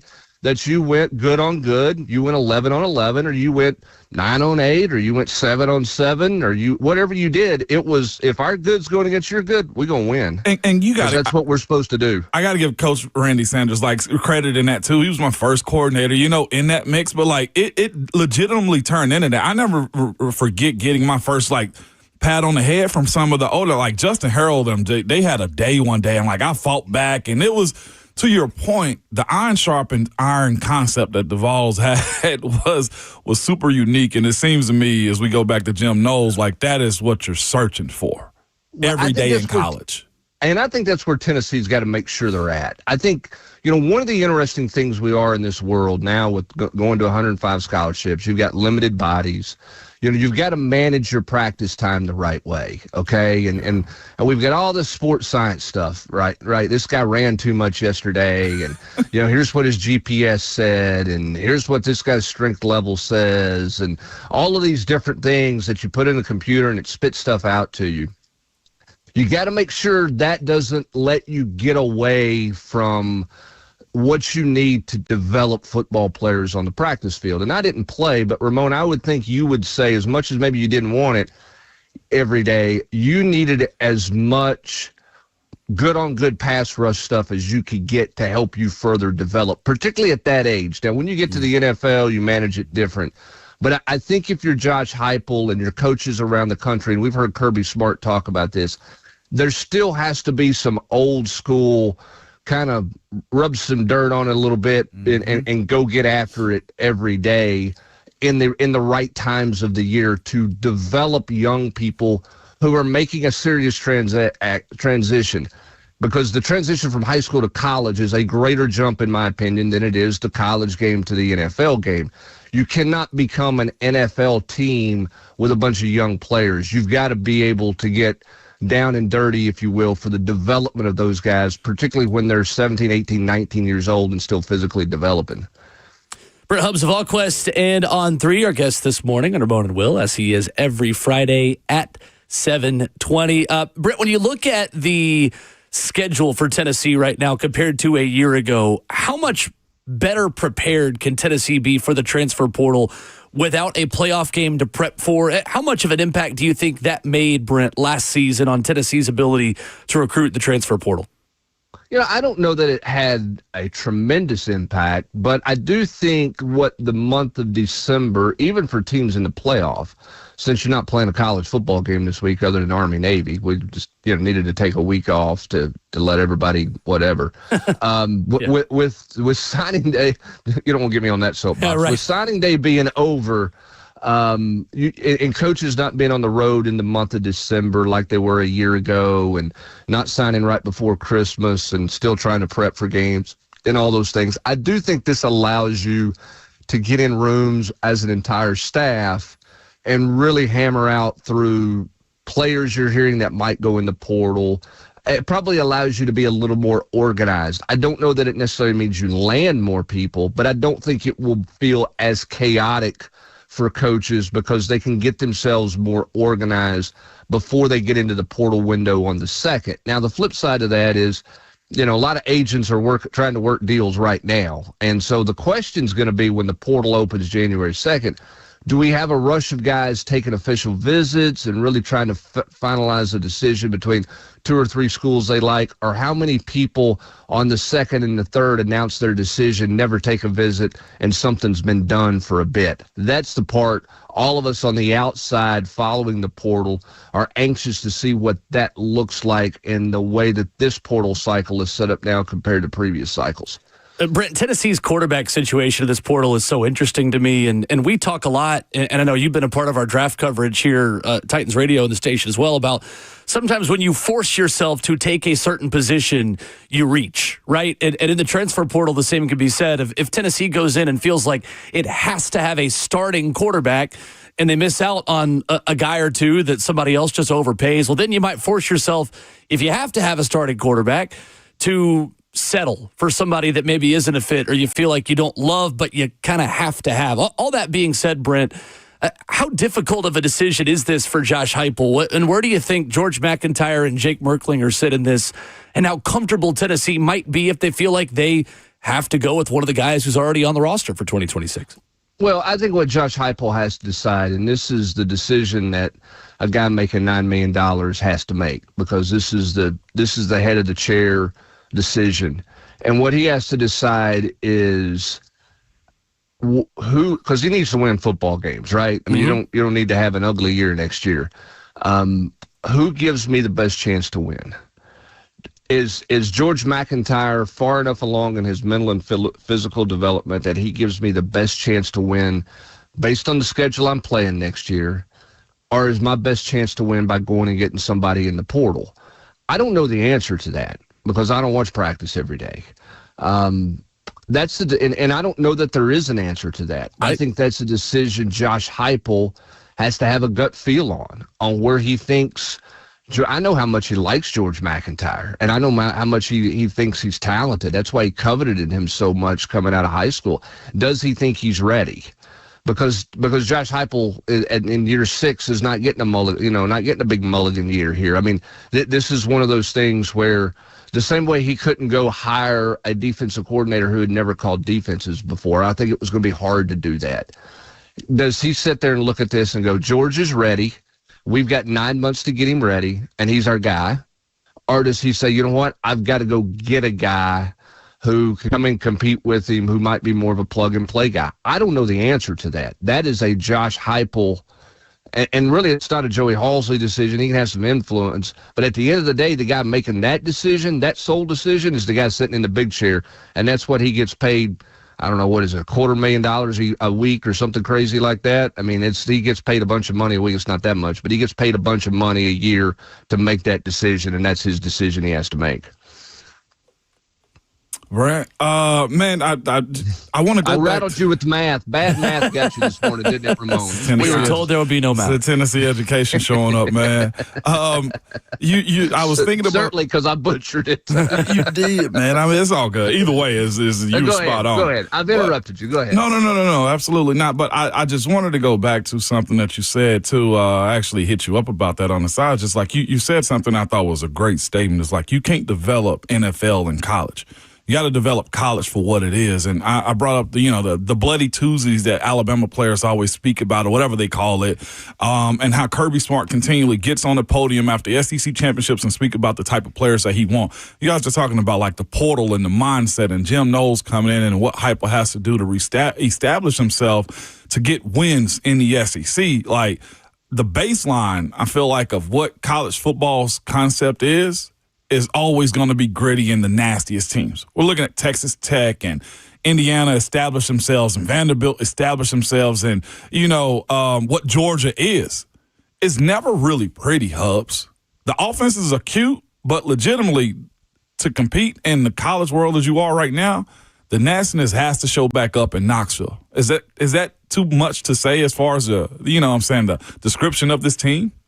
Well, I mean, I think at the end of the day, regardless of what style of offense you're running, or what you're trying to do defensively, whether you're living in a 3-3 stack or you're in a dime or whatever you're going to be, you got to win in the line of scrimmage. You've got to be. Now, you can win it different ways in the line of scrimmage, but you have to be able to win in the line of scrimmage. And what I mean by that is you've got to be able to stop the run. You got to be able to run the football when it's hard and everybody knows you're going to run it. You got to be able to get after the quarterback, and you've got to be able to protect the quarterback. And I know that sounds simplistic to a lot of people listening out here and all those things, but the reality of it is at any level of football, okay, you don't win if you don't win in the line of scrimmage. Why did the Texans beat the Chiefs last week in the NFL? Yeah. Well, because Trey Smith and 3 other starters for the Chiefs were standing on the sidelines in street clothes and injuries, and guess what? They could not protect Patrick Mahomes enough to let Patrick Mahomes try to do Patrick Mahomes things. You got to be able to win in the line of scrimmage. There's no team at any level who is subpar on the lines of scrimmage that are consistently winning football games. You might win one, you might upset somebody, but if you're going to win consistently, you have to hold your own in the line of scrimmage each and every week. And in this league, I don't care how much tempo they go. I don't care how much they spread you out. I don't care how cute they are this way or whatever. This league is always going to be about a line of scrimmage league. It's always going to be that. That's why you don't see a ton of 52-48 finals. I mean, it's still gritty in this league, and you have to understand that's what this league is always going to be about. That's what Kirby Smart's always going to be. That's what John Summerall wants to bring at Florida. You heard people talk about it's got to be a line of scrimmage league. It's not just window dressing. Excuse me. That's what it has to be. And those that win in the line of scrimmage are the ones that win consistently year in and year out in this league. Real quick, is it important for David Sanders to go to the left side or no? I don't think it matters. Okay. Well, it's probably important for him, Ramon, because everybody perceives the left tackle position as the money position. And so if Lance Hurd were to come back, and I think that's what you're implying or wondering about, somebody's got to be convinced that it's okay to play right tackle. And by the way, Darnell Wright was a top 10 pick for the Bears playing right tackle, who's still at the right tackle position for the Bears. I think the stigma remains that the left tackle is the money spot. The right tackle is a guy who's not good enough to play left tackle. You need – I mean, I don't think that's actually completely fair, because I think the pass rushing ability of teams, certainly in the NFL, but even down in the college game, is good from the right and left side. So I think you can be effective and make money at the next level playing both positions. But I can promise you there's a lot of agents out there telling kids, man, you got to be a left tackle because that's where all the money's at. Brent Hubs of AllQuest on 3 with us Fridays at 7:20 here on the show. War Room is still a must-read, always a must-read, 52 weeks out of the year in the football, quote-unquote, off-season as well. Brent, we appreciate you. Thank you. Appreciate it, Hubs. All right, thanks, guys. Appreciate it. Yes, sir. Brent Hubs with us, presented by our friends at Ascend Federal Credit Union, your financial partner for every stage of life. Coming up, an ESPN writer says there is a 2-horse race for MVP. Do you want your West Coast or your Northeast quarterback to be MVP? We'll talk about it next.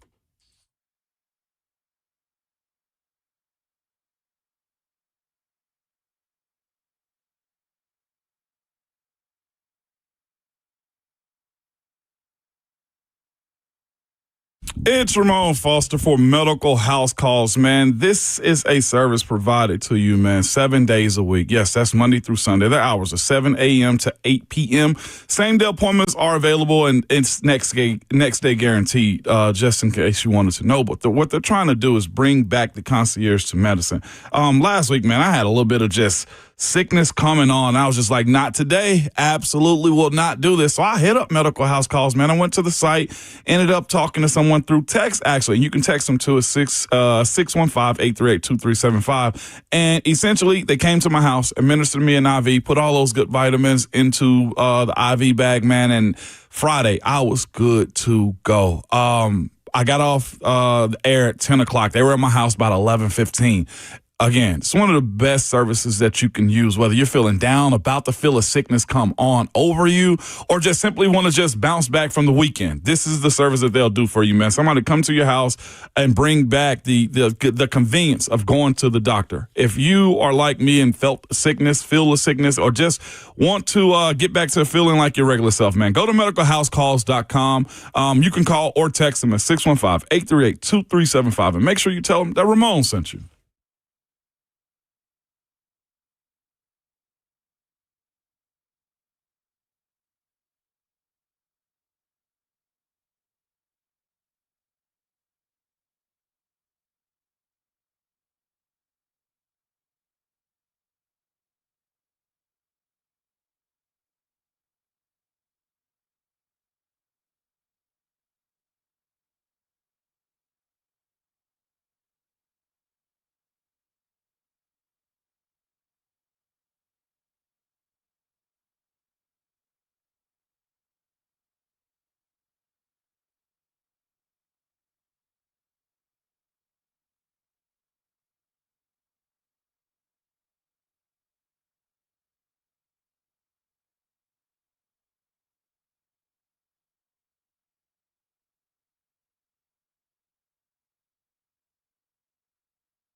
Wrapping up hour number 2 of Ramon and Will, 104.5 The Zone and Zone TV. Hit the podcast feed if you miss any of it on Apple Podcasts, Spotify, 1045thezone.com. Ramon Foster and Will Bowling. Ramon, do you agree that it is a 2-horse race for MVP in the NFL right now? MVP, Drake May, and who's the other guy? Matthew Stafford. Oh, yeah.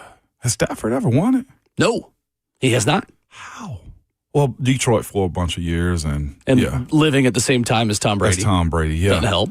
And Peyton Manning for a lot of it. And Patrick Mahomes for a lot of it. That's true. So I think this is going to be interesting. To me, so Bill Barnwell did a piece at ESPN.com that sparked this, that ranked the top 15 contenders. He had Jordan Love third, for what it's worth. Jordan ain't bad, man, this year. Toyotathon's going on, so he's doing great right now. If you haven't seen that on social media, there's this whole thing that, like, Jordan Love only shows up when Toyotathon is going on, and there's, like, science behind it.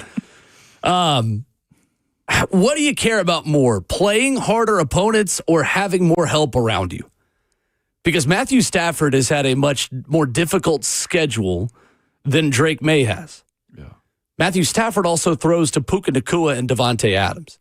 This season, Matthew Stafford has taken 32 dropbacks without either of those two guys on the field. And I would imagine that most of those, Ramon, are just goal line situations where you're have more tight ends in the field or whatever it is. But who would you give the edge to at this point for MVP of the NFL in 2025? I'll be honest with you, Stafford. Just like you said, the schedule they are playing, the age that he's at also, and his, to me, again, like I said, one of the best rebuilds we've ever seen cultivated. He to me has been one of the best chameleons as far as the quarterback position in a very long time. I know, like, excuse me, Tom Brady built a rebuilt Super Bowl team in Tampa when he went down. Matthew Stafford has been there for the rise up, the build up for the Super Bowl, drop back down, and now he's the old head. But I'm talking about the old guy with a bunch of young guys around him, and that's problematic for quarterbacks at times. He, to me, has had one of the greatest transitions I think a quarterback can have in this era for this type of rebuild. Matthew Stafford, to me.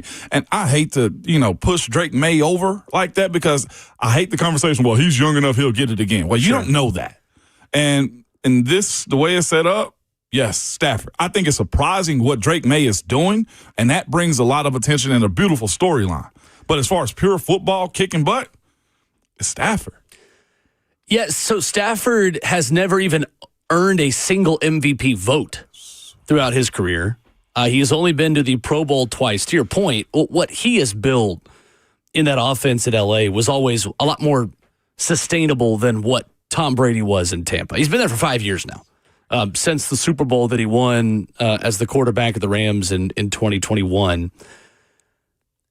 I think it's going to be Matthew Stafford, Ramon, because it's going to be a Lifetime Achievement Award. And I think that voters care about that. I think it's also a big reason why Josh Allen won last year. It's called the Here Damn Award. Like, damn, all right, you're going to finally knock on the door long enough, we'll let you in, fine. When, in all honesty, Lamar Jackson was superior pretty much every way you look at it last season to Josh Allen. If you'd have told me before saying it, and I still had to look it up. If you'd have told me Matthew Stafford only made 2 Pro Bowls, I'd have said, get out. Absolutely not. 2014 and 2023. His reputation, though, itself, what should have allowed him to be in the position at the Pro Bowl. Like, he's a name. He's a first-round quarterback. Like, he's won the Super Bowl. First overall quarterback. In 2009. But you're right. Hit the era that he came into, everybody was in their prime. Yeah. Ben, Brady, both Mannings, Breeze, Rivers. He was the young guy of the old heads. Well, that's going to make his Hall of Fame resume interesting, too, because Hall of Fame voters often look at how you were perceived versus your peers in your era. Because statistically, the context of what era of NFL football you played in is going to change the volume of stats you have versus a guy like Terry Bradshaw or a John Elway or Roger Staubach. Like, of course, you're going to have better statistics than those guys. Those guys weren't in as pass-heavy leagues. So how were you relative to your peers?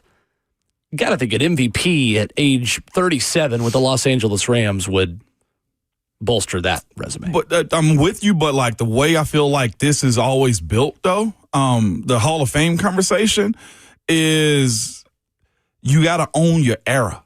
That's what I'm saying, right? Yeah. And I don't know. To your point, He's almost earned. He's owned the era more in his mid to late 30s than he has in his 20s. Like, we're gonna have the conversation about Eli Manning getting in at some point in time. Same exact conversation. It is, but like Eli's at least I think had more Pro Bowls. He's got got two Super Bowls.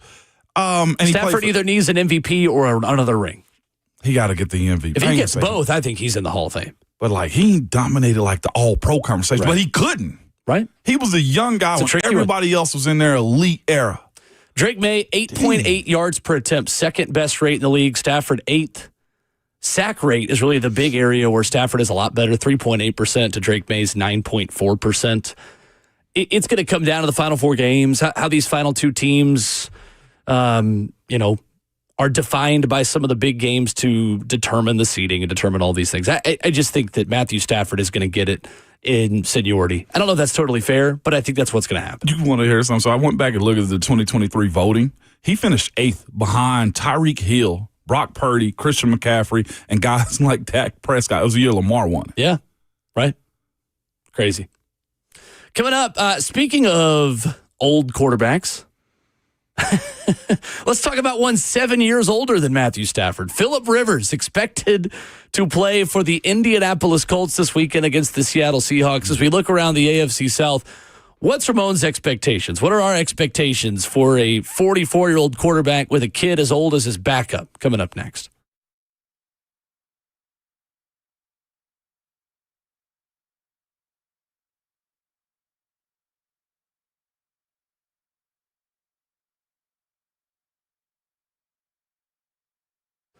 The best financial move you can make this time of year? How about lowering your mortgage rate to 4.99% fixed APR, the lowest rate in years? How about getting up to $500,000 out of your home equity in the process? You can do it now by calling Loan Pronto.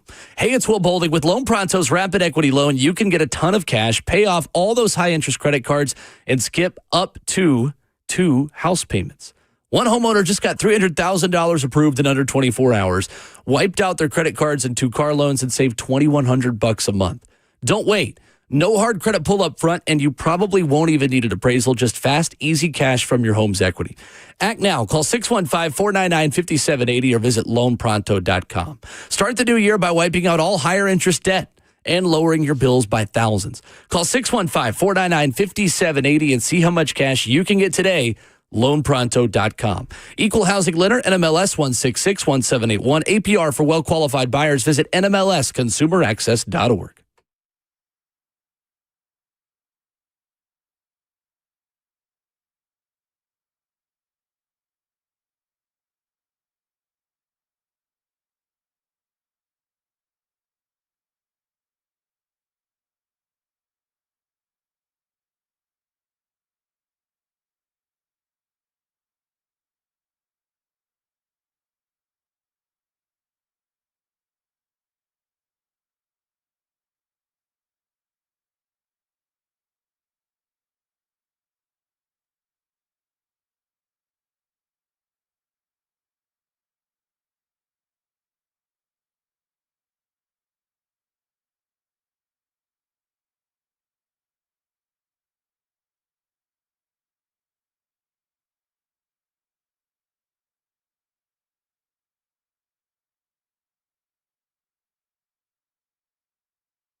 8:03, good morning, live from the 104.5 The Zone studios. I'm Justin Hawkins. Last night for Thursday Night Football is the Kyle Pitts show as the Falcons walk it off to beat the Buccaneers 29-28 on a 43-yard field goal to end it in regulation. Kirk Cousins threw for 373 yards, 3 touchdowns, all of which went to Falcons tight end Kyle Pitts, who had his best game of his career, hauling in 11 receptions and 166 yards. Nashville Predators are now winners of their last 6 of the last 8 games after outscoring the Blues 7-2 last night at Bridgestone Arena. Steven Stamkos scored 4 goals for the Preds, which was the second time the 35-year-old forward has done that in his career. For the Titans, Kevin Zeitler, Jeffrey Simmons, C.J. Ravenel, Tony Pollard, and Chika Okonkwo all returned to Thursday's practice.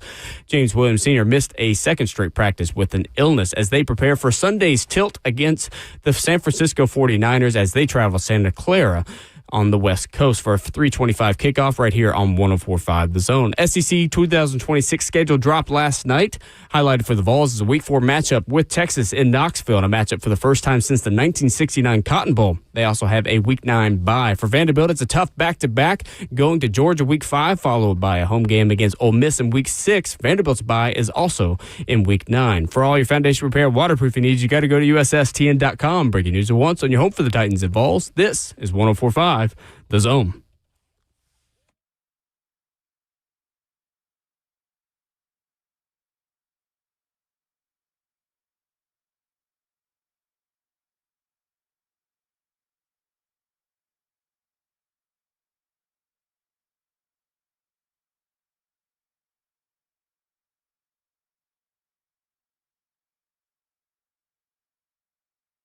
Two hours down, 2 more to go on your Friday morning. Hope you are having a good start to your day. Good start of the weekend. I feel like that was a really quick 2 hours, Ramon. It was fast, man. We were in a mix right there, man. That's how Friday should be. Fast, fun, and carefree. Justin Hawkins, our producer, Ramon Foster, Will Bowling, at Ramon and Will, where you follow the show on Twitter. No, we won't call it X.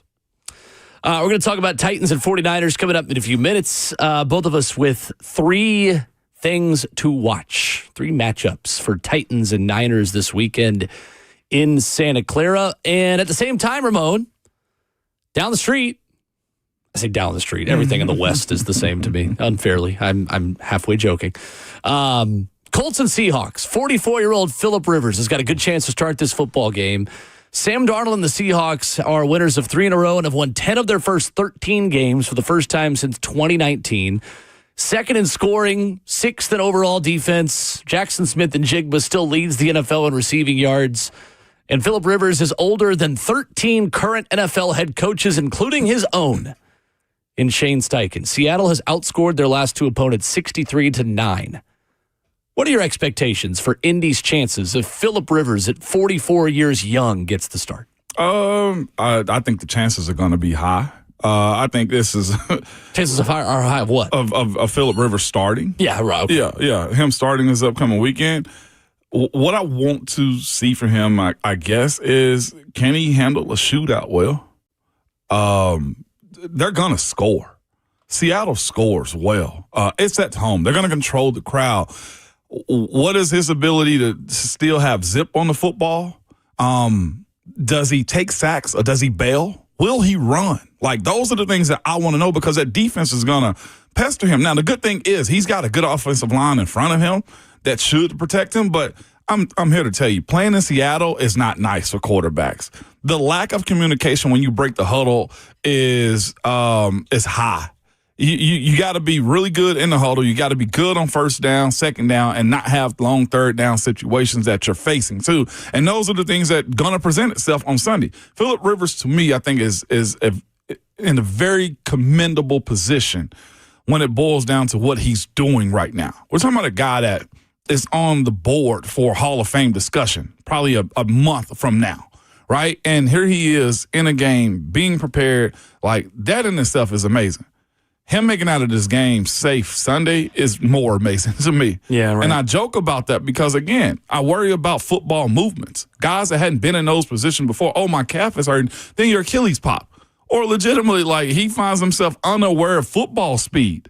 I know they say he's in the best shape of his life that he's been in retirement. Like, yeah, I don't believe that. I don't believe that for a second. I don't believe it at all. I'm worried a little bit seriously, and I don't say this in a joking way, about his safety. It ain't my job to worry about his well-being. I ain't his wife. I ain't his kids either. Okay? He's got plenty of those to worry about. He's got plenty of those to worry about him. But if I am Mrs. Rivers, go out to Seattle. And I'm being serious, like to see him walk off the field, because that defense, if I was on that defensive line, I'm trying to tear his face off. Oh, man, go take your ass back home. That's the way I'm looking at him. No, I mean, it's legit. I think Indy covers plus 13.5.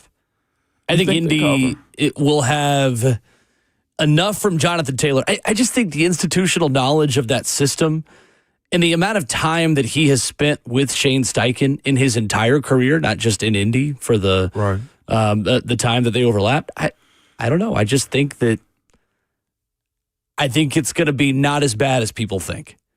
Because I think Shane Steichen's a really good coach. I think Shane Steichen understands how to get the ball out of a quarterback's hands quickly if they'll take what's given to them. And if there's one thing I think we know about Phillip Rivers, if he can still make the throws physically, he's going to know where to go with the football in this offense. And in the way that Shane Steichen, in the tempo of how they just get the ball out of the quarterback's hands, if he can make the throws, I think he's going to be fine. Because this offense, to me, Ramon, helps take some of the pressure off of the quarterback to extend plays. And that's a good offensive line. Very good. If you were putting him behind a lot of other offensive lines in the NFL, I think we'd be having a very different conversation. But if Phillip Rivers plays on schedule, I think he'll be fine. I don't think he's going to win. I think the Seahawks are probably still a touchdown or 10 points better, but I still think Indy is too good of a team to go there and just get absolutely punked. I don't know. That's fair. But the NFL ain't, to your point, NFL usually isn't built on teams walking in and getting punked, though, too. At 13.5 points is the spread, though. That is a punking, to say the least. And they got to go to the West Coast also. Sure. How much are you leaning if you are Shane Steichen on Jonathan Taylor? Like, that's the other conversation to be had, too, is where is he at? Where's Josh Downs? Like, Josh Downs has to be really good. Sure. Tyler Warren being close to the line of scrimmage, like, him utilizing those three guys right there, I think is going to be paramount. I don't think he goes down the field to Micah Pittman much this week, because that means holding on to the football. So the thing on Jonathan Taylor and the way he has operated this season, which, by the way, feels like his MVP candidacy has taken a major hit. I was wrong. With the losses that Indy has taken. Like that game he had in Germany, that was just going to have to happen like every week. It was. Or every other week. It was. That has to be the norm in order to be a non-quarterback MVP winner, in my opinion. But Jonathan Taylor's average still, I mean, and the numbers are still incredible. 4.2 yards after contact per carry. It's the second most in the NFL. He has forced a missed tackle rate of 31.5%. That's the highest rate in the NFL. Seattle tackles really well. The Seahawks have held opposing running backs to 3.0 yards after contact per carry. That's the 8th lowest mark in the league, allowing a missed tackle on just 20.2% of rushing attempts. That is the 7th lowest in the league. If you prevent Jonathan Taylor from the big, explosive run plays, you're going to be fine. That being said, I don't think Indy's going to be the disaster that many expect them to be going into this game. Just my opinion. We'll see. Yeah, of course. Phillip Rivers, they brought him in for that particular reason right there. We spoke about that. Like, I was listening to a conversation, of course, in Pittsburgh, speaking about, veteran guys coming into the locker room and how it just settles. Like, that to me is more about what that Phillip Rivers move was. Sure. Was to keep everybody calm and cool. Like, they really had no answer. Anthony Richardson, I forgot about, what was it, the eye situation that he has? He got orbital bone. Orbital bone. I hate that for him. I know we've, somewhat looked at his career so far and just said, man, what was Indy thinking? They thought they had their guy. Mm-hmm. He, for whatever reason, cannot escape injuries. It does relieve them of his fifth-year option, I'm guessing also. But he also can't escape accurate passes because he's just not very good at this position. Now they deal with Daniel Jones is in the same situation. I think it's interesting. Shane Steichen's talked a lot this week in the media about the juice, his words, that Phillip Rivers has brought. Said he gives us some juice, I'll tell you that. He's going to have a ton of it, so I think that helps for sure. The biggest thing is I wanted to get some juice going this week for sure. And then obviously it also helped with Phillip too, being in here, getting some reps. Phillip Rivers and just his personality is one that is wired a little bit differently. And I think that he certainly is going to, with a lot of dag nabbits and gosh darn it's, going to motivate that team in a little bit of a different way, which in and of itself is a reason to bring him in. So we'll see. Fascinating story, fascinating experiment. It's a copycat league. Ryan Tannehill may get a call if Phillip Rivers works out. And the next time somebody needs a quarterback, I'm serious. Tannehill's always just if I'm in my late 30s and I haven't totally retired, or maybe I have retired, or I'm coaching a high school team, I'm rooting for Phillip Rivers. Go crush it, young man. 44 years young. Let's go. Come on, Phil. Hey, man, I hate that Tannehill's always getting crapped on like this, man. No, I'm not crapping on him. I'm saying not. if I were him, the league. I'd be rooting for Phil. His coverage, nobody believed he was good when he was good. Right now, he's sitting home and available if he wants to be signed, and he's nowhere in the conversation. They leaped over him and decided to go to Phillip Rivers. Like, I'm not at all mentioning you disrespecting Ryan Tannehill, but, like, Ryan Tannehill deserves a lot more respect and credit for the stuff that he was able to do, specifically here in Nashville, Tennessee. Like, this guy wasn't a nobody. This guy was a first-round draft pick that took his team to deep in the playoffs and won a lot of big games, man. Like, the Tannehill Appreciation Tour happens this morning, all right? Go sign Tanny. Coming up. Brian, if you listen to this, man, you all right with me, man. I'll tell you that. Coming up, 3 things to watch. Titans versus 49ers. How do the Titans build off a win from Cleveland? Coming up next.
Ramona Will, hour number 3 continues on your Friday morning commute, whether it is from city to city, town to town, or bedroom to home office. We appreciate you making us a part of it. What do you want to see from the Titans in Santa Clara against the 49ers? 615-737-1045. Open to your feedback and thoughts. Ramon, because I know this fan base is, again, back in that challenging spot, right? It's draft pick. It's Cam Ward's development. It's a lot of young players that are going to be around that you want to see succeed. And it is the positive feeling around winning. I'm not here to tell any fan how to feel about any of that. I'm here to tell you how we feel and what we think about the game, in that I think there's value in ascending this time of year. You don't have to agree with me. It's okay. What's the number one thing you're watching in Titans and 49ers this weekend, and the number one priority in this football game, Ramon? It goes back to your opening statement that you just made a second ago is, what do you value? I've heard it across all our station as far as the draft pick versus wins. Good vibes versus, preparing for next year and how you build this team up. You need draft capital. You made a great point. It's just like, man, teams picking the top 10 all the time and never get good. They just don't. It's crafting a team that has the DNA of a winning culture, and that can be through free agency. That can be through coaching. That can be through the front office. There's a lot, and it's not just through the draft. So I side with get on a winning streak. I have been a huge advocate of get as many draft picks as you can, tank it, screw it. But winning is hard in this league. And I'm going through all of that to say the one way in which they do go win again, and players want to win. The vibes are high when you win. Does the run game show back up again? That is the biggest challenge that I think this team has had this entire year. I think the consistency of the offensive line play up front. I think visibly seeing this offensive line be physical and dominant and finish downhill and be clean in the running game has been absent most of this year. It showed up in a quarter or two, a game or two, but watching what they did against the Cleveland Browns this past weekend, that version, you need to show up in San Francisco on the road again. Does the run game and all the things contributed to it show back up in Santa Clara? It's a good place to start, and especially considering you did that against a defense in Cleveland that had only allowed one 100-yard rusher all season. You broke a big one. You had the couple of touchdowns for Tony Pollard, the career high. Obviously, 180 yards rushing is not the expectation. That's the outlier. Facts. But can you get back over 100? Can you get to 120? Can you get Tony Pollard close to that 100-yard mark again and see if Cam Ward can benefit more from that in the pass game? I think for me, it's a really interesting matchup when you look at San Francisco and what they do well and what they don't do well. How does Cam Ward bounce back in much better weather conditions from last week's performance personally, individually? What the Titans don't do well on offense, protect Cam Ward, matches up with what the San Francisco 49ers don't do well on defense, get after the quarterback. Cam Ward has taken 49 sacks this season. That is tied for most in the NFL. The 49ers have the fewest sacks in the NFL with 16. This is only the second matchup since 1970 featuring the NFL's most sacked quarterback against the defense with the fewest sacks in Week 15 or later. Thought that was interesting. The other was Tyrod Taylor and the Bills against the Browns in Week 15 of 2016, with Tyrod Taylor only being sacked once in that game. Which weakness is a bigger weakness? Is it the Titans' inability to protect Cam? Is it Cam's inability to protect himself? Because he is not faultless in his own ability to take hits and lack thereof ability to take hits. Or is San Francisco just so bad at getting after the quarterback that you're able to protect against these guys? I'll tell you what, this is a vulnerable secondary as well for San Francisco. Number 25 passing defense in the NFL. 15th in yards per attempt allowed defensively on the ground. Second-year corner Renardo Green on one side. Veteran Diamador Lenore has been around. Jair Brown, another second-year guy. Malik Mustafa at safety. Bryce Huff is their leader with 4 sacks. He hasn't had one in 4 games. Despite all of that, though, the last 2 weeks have been the outlier for San Fran, and that pass defense was even worse. Because in the last 2 weeks combined against Carolina in Cleveland, past 2 games combined, they were off last week. Yeah. San Fran has allowed a total of 276 passing yards in the last 2 games combined. So they figured some things out, and they've also started to force a lot of turnovers. They have forced 7 turnovers, San Francisco, in the last 3 games.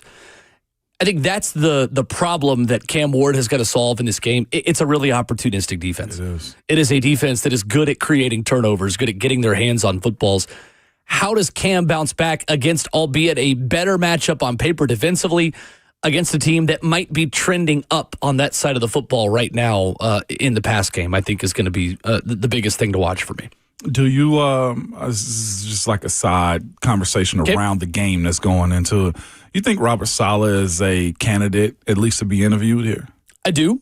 So do you look at him and say he's going to try to pull out all the stops on a weekend like this, or simply just win the game? Just look what I did to you. I could do this for you type of game. Maybe. Those are the things I look at. Maybe. What I don't know is how badly Robert Saleh wants this job. Fair. I think he is a candidate. I think that there is a reason to just wonder his own motivation.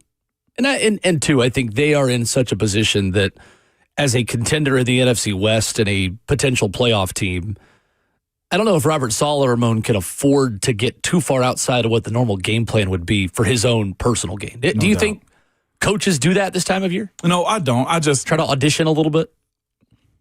I don't think you can when the goal is to win. I agree. But I do look at it and say, okay, well, if he wants to show today that I can light the quarterback up and be disciplined and get turnovers and lightly embarrass you. It's just like quarterback versus quarterback. Guys are competitive, and I think coaches like that too. He, to your point, is rewashing himself as a coordinator and as a coach. So I think you had a fair assessment by saying, well, what does he want? Does he actually want to leave San Fran now? And according to multiple reports, he was offered the Raiders defensive coordinator job and coach in waiting behind Pete Carroll and said no thanks. Well, there go our answer then. Yeah. Well, but, is that the same thing, though? Not wanting the Raiders job in 2025's offseason versus not wanting the Titans job in 26? I don't know. I mean, I think he still wants to be a head coach from everything we know. I just don't know if it's here. And I don't know if the Titans want him. There's still so much we don't know about this search yet until they can start interviewing. And just being real, too, is he a guy that can actually do this rebuild? Because he had this in New York, this scenario. Yeah. Right? So, for sure. Yeah. All right. What else you got? Other things to watch this weekend? Secondary. This is a big game for this Tennessee Titans secondary. And I say secondary, but I mean pass defense for the most part, because the guy who's the leading rusher on that team is leading receiver on the team is Christian McCaffrey. How do you, in the linebacker core, get to him in a screen game? How do you attack him? How do you get to him as far as them widening him out and him catching the football? And not only just that, the pre-snap motions that the San Francisco 49ers do. And we heard Coach Mack speak about it yesterday. How disciplined will the back end of this defense be when it comes down to not getting tricked and eyes being in the right place and feet being where you're supposed to be at also? It's fun watching their offense when they're on TV because there's just so much movement, and you got to be good in those and disciplined as a team. And that, to me, is where the pass defense for the Tennessee Titans this weekend has to show up in a major, major way, because Brock Purdy's good enough with his feet where he can manipulate you and manipulate the pocket, and you can't have guys getting lost because that's what Juwan Jennings shine. Right. His types. Yeah, I think the secondary is a major question, and I think it is out of last week. I think the ability to pressure Shedeur Sanders but not get him on the ground more than a couple of times allowed him opportunities and extended plays to find receivers downfield, and two, in difficult conditions. And on a cold day, still, Shedeur Sanders had the success that he did. I do think also that defense got really tired at the end of that game. It's not an excuse. I just think it's what happened. And when I interviewed Jeffrey Simmons for the Titans locker room report on Titans radio, that's the thing he said was, we're pissed we didn't get more sacks until I was gassed at the end of the game. I was getting a lot of one-on-one blocks and winning a lot up front. And I think that is something that needs to be sustained for 4 quarters. The ability to cage a quarterback and the ability to finish what you started. Brock Purdy, it's really interesting this year when you look at how he's operated. Ramon, I don't know about you. When I think of Brock Purdy, I think of quick game. I think of the ball getting out very fast. I think of over-the-middle passes. I think of short intermediate stuff and the ultimate game manager. He's been a little bit different in that context this season. And again, I love the next-gen stats and NFL Pro stuff. Yeah. Brock Purdy is averaging 3.14 seconds to throw this season. That is the second longest rate of any quarterback. That's actually more than Cam Ward. Wow. Brock Purdy is taking longer on average to get the ball out of his hand than Cam Ward is. Only Caleb Williams is taking longer to get the ball out of his hand this season. This is actually the first time in Brock Purdy's career that stat has been over 3 seconds. So 0.2 more than how he normally gets rid of the football. He's averaging 7.1 yards per attempt on those throws longer than 2.5 seconds. Has a really high success rate and 7.3 yards per attempt and throws under 2.5 seconds. Can you punish him for taking so long to get rid of the football? I think that's piggybacking off of what you just said, is how this defensive front gives the secondary a chance to cover. Because at 3.14 seconds, if you ask this secondary to cover for that long, if you ask any secondary to cover for that long consistently, a good quarterback is going to pick you apart. No doubt about it. But here's the other part of it, too. That's the Shanahan offense and how they are always rolling out the play actions and stuff like that. The thing that you have is where your DNs and linebackers in those moments right there, too, is Denard Wilson sending pressure to Brock Purdy to allow him to try to get the ball out of his hand quicker and not spend time with it. Are guys biting on the play fakes?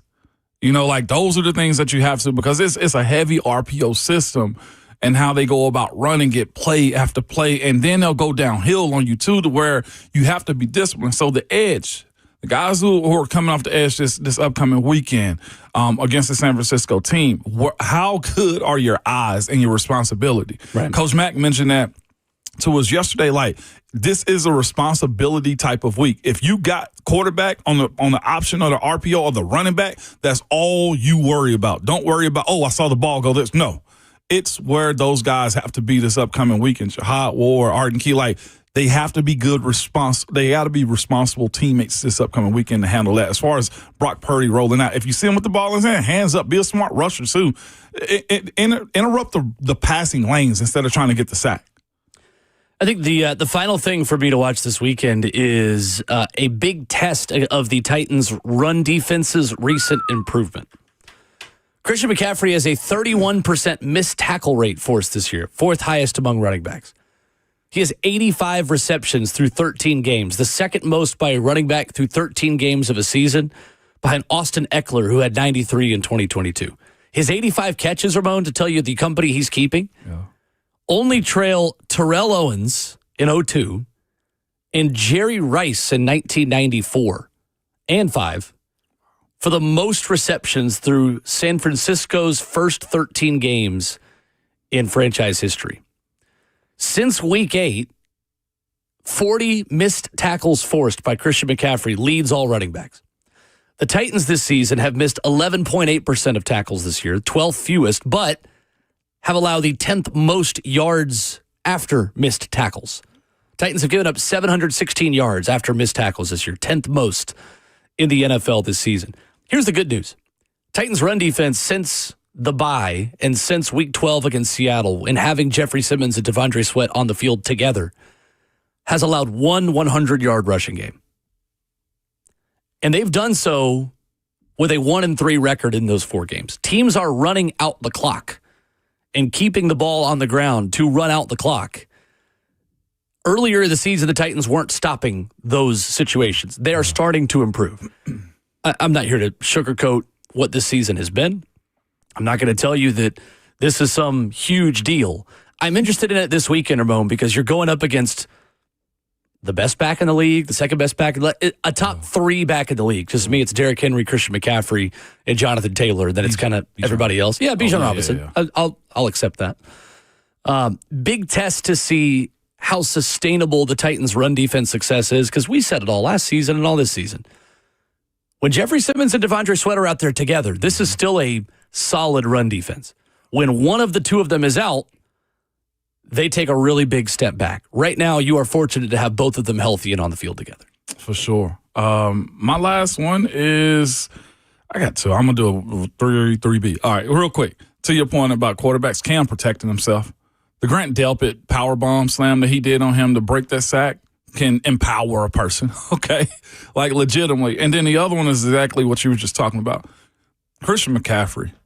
You know he's going to get the ball. He's the touch king right now when it comes down to volume in the NFL. He's good in between the line of scrimmage. He can get to the edge and break away from you. He can break a defense in every phase of the offensive game plan. And that's where you have to be great this upcoming week. It's a big challenge. You mentioned Tavondre and Jeff being out there together. Like, those two dudes in general, that's the disruptor that Jeff is. And the amount of space that Tavondre takes up. Like, you gotta specialize in that this upcoming weekend. And it's gonna be crucial. Is this a winnable game? Yes, they all are. Yeah. But it comes down to those disciplines that you speak of and getting it again. Like, the good teams, they become like, it becomes natural to them to always give a effort. And I'm not sure if you've seen that throughout the duration of the season for a guy like Tavondre. Like, he absolutely got hot last year around this time of the year. He did. More of that, Tavondre is not over the top to demand 100% from him each and every play. And that's the one thing that I feel like he has to learn as a player. I agree. Because he got to beat the stereotype, man. His size is going to follow him for a very long time.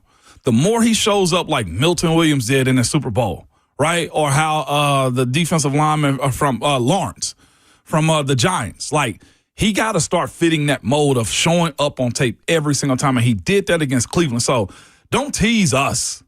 Continue to be that guy, and especially because it helps out a guy like Jeffrey Simmons. 615-737-1045, our number open for your thoughts on what you want to see this weekend when the Titans take on the San Francisco 49ers. Plus, there was a question that Ramon asked earlier this morning that we briefly answered that I want to go back to and ask again. We'll do that coming up next.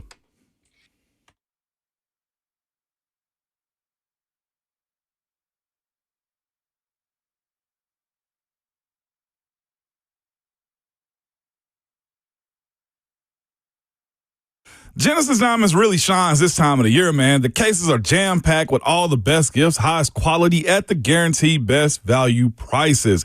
Engagement rings. Fellas, go ahead and drop on the knee, man. Genesis is going to help y'all out, man. But diamond bracelets, eternity bands, earrings, pendants, color stone jewelry, and Rolex watches. And listen, this December at Genesis, you can get the holiday jewelry she wants for $0 down and no interest for 5 years. So you can go big without going broke. Pick any item, spread your payments over 5 years with 0 interest. So that's $6,000 ring is just $100 a month. Go ahead and do the math. Everything is affordable. Genesis non-commissioned experts are ready to help you find the headliner gift from a few $100s to a few $100,000 if you choose.